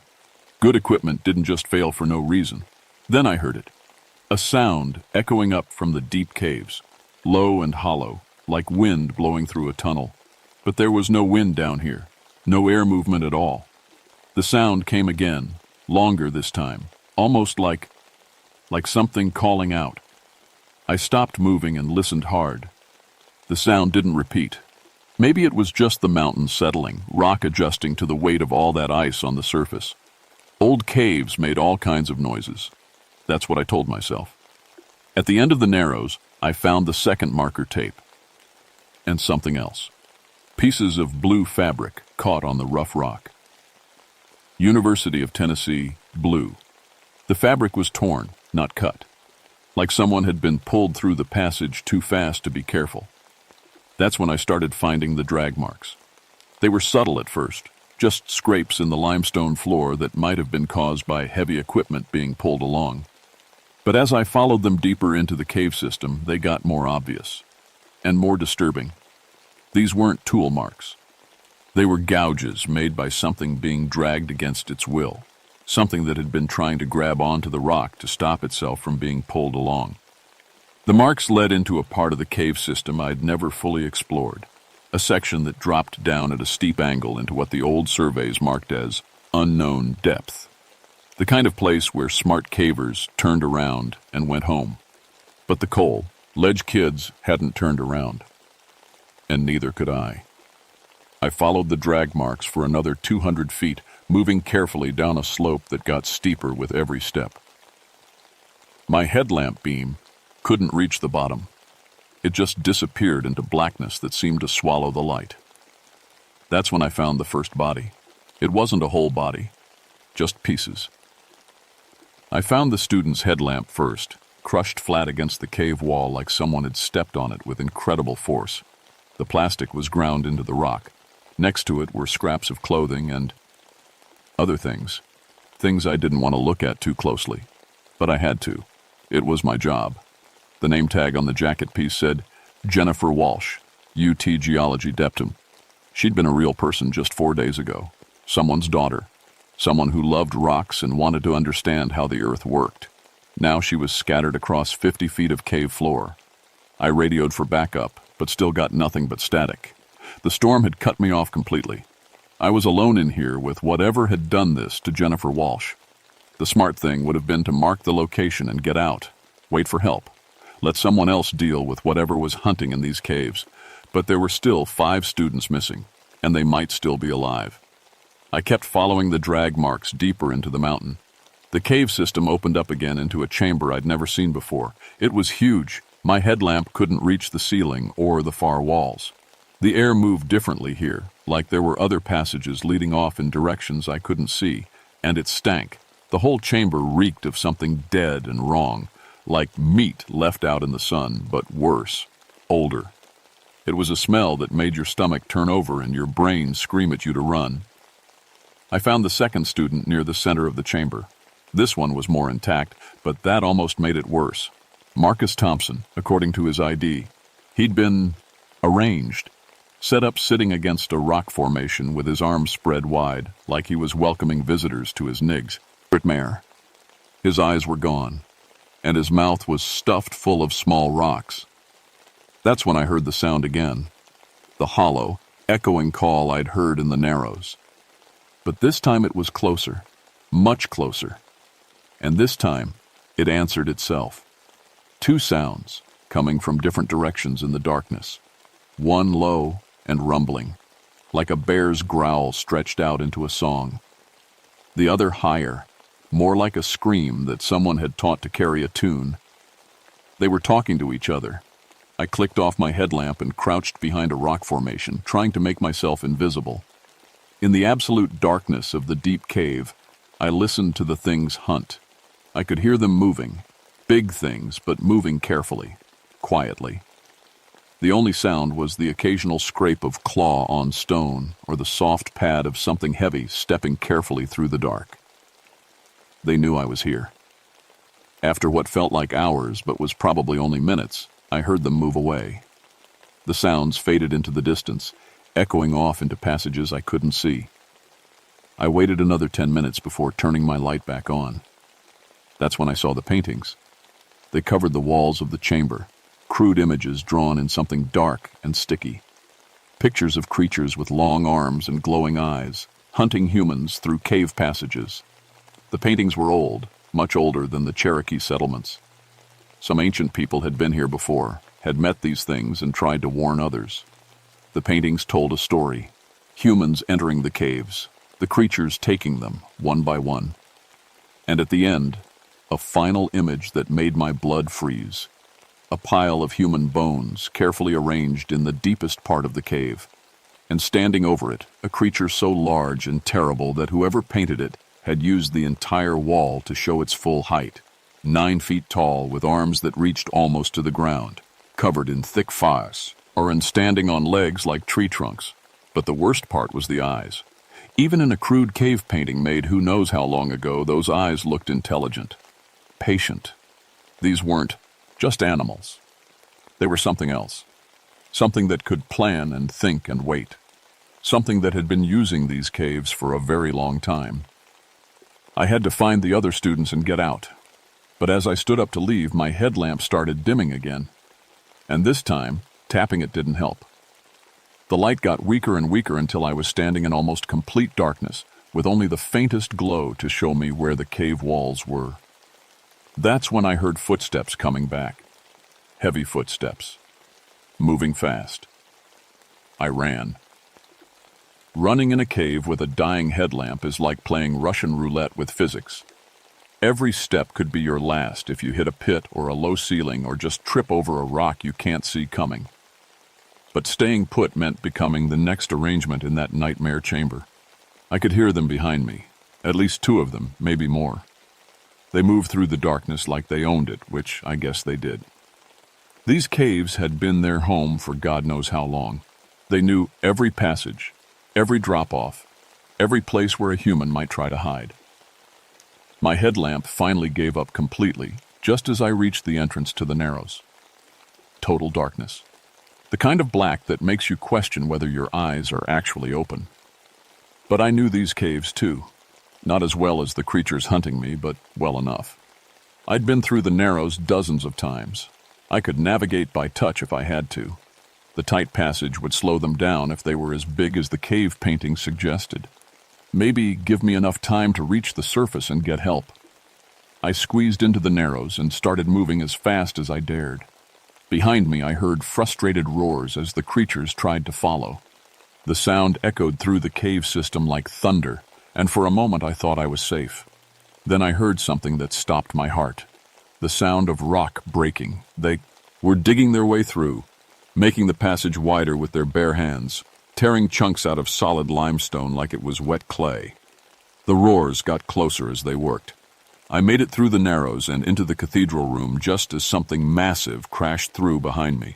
My spare flashlight was in my pack, and I fumbled for it with shaking hands as heavy footsteps pounded across the cave floor.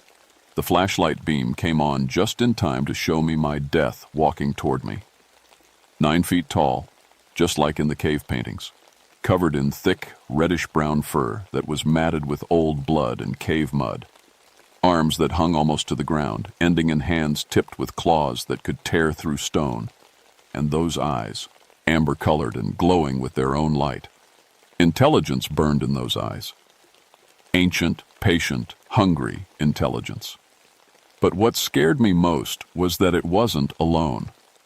2 more of them emerged from side passages I hadn't even known existed, smaller than the first one, but still bigger than any man.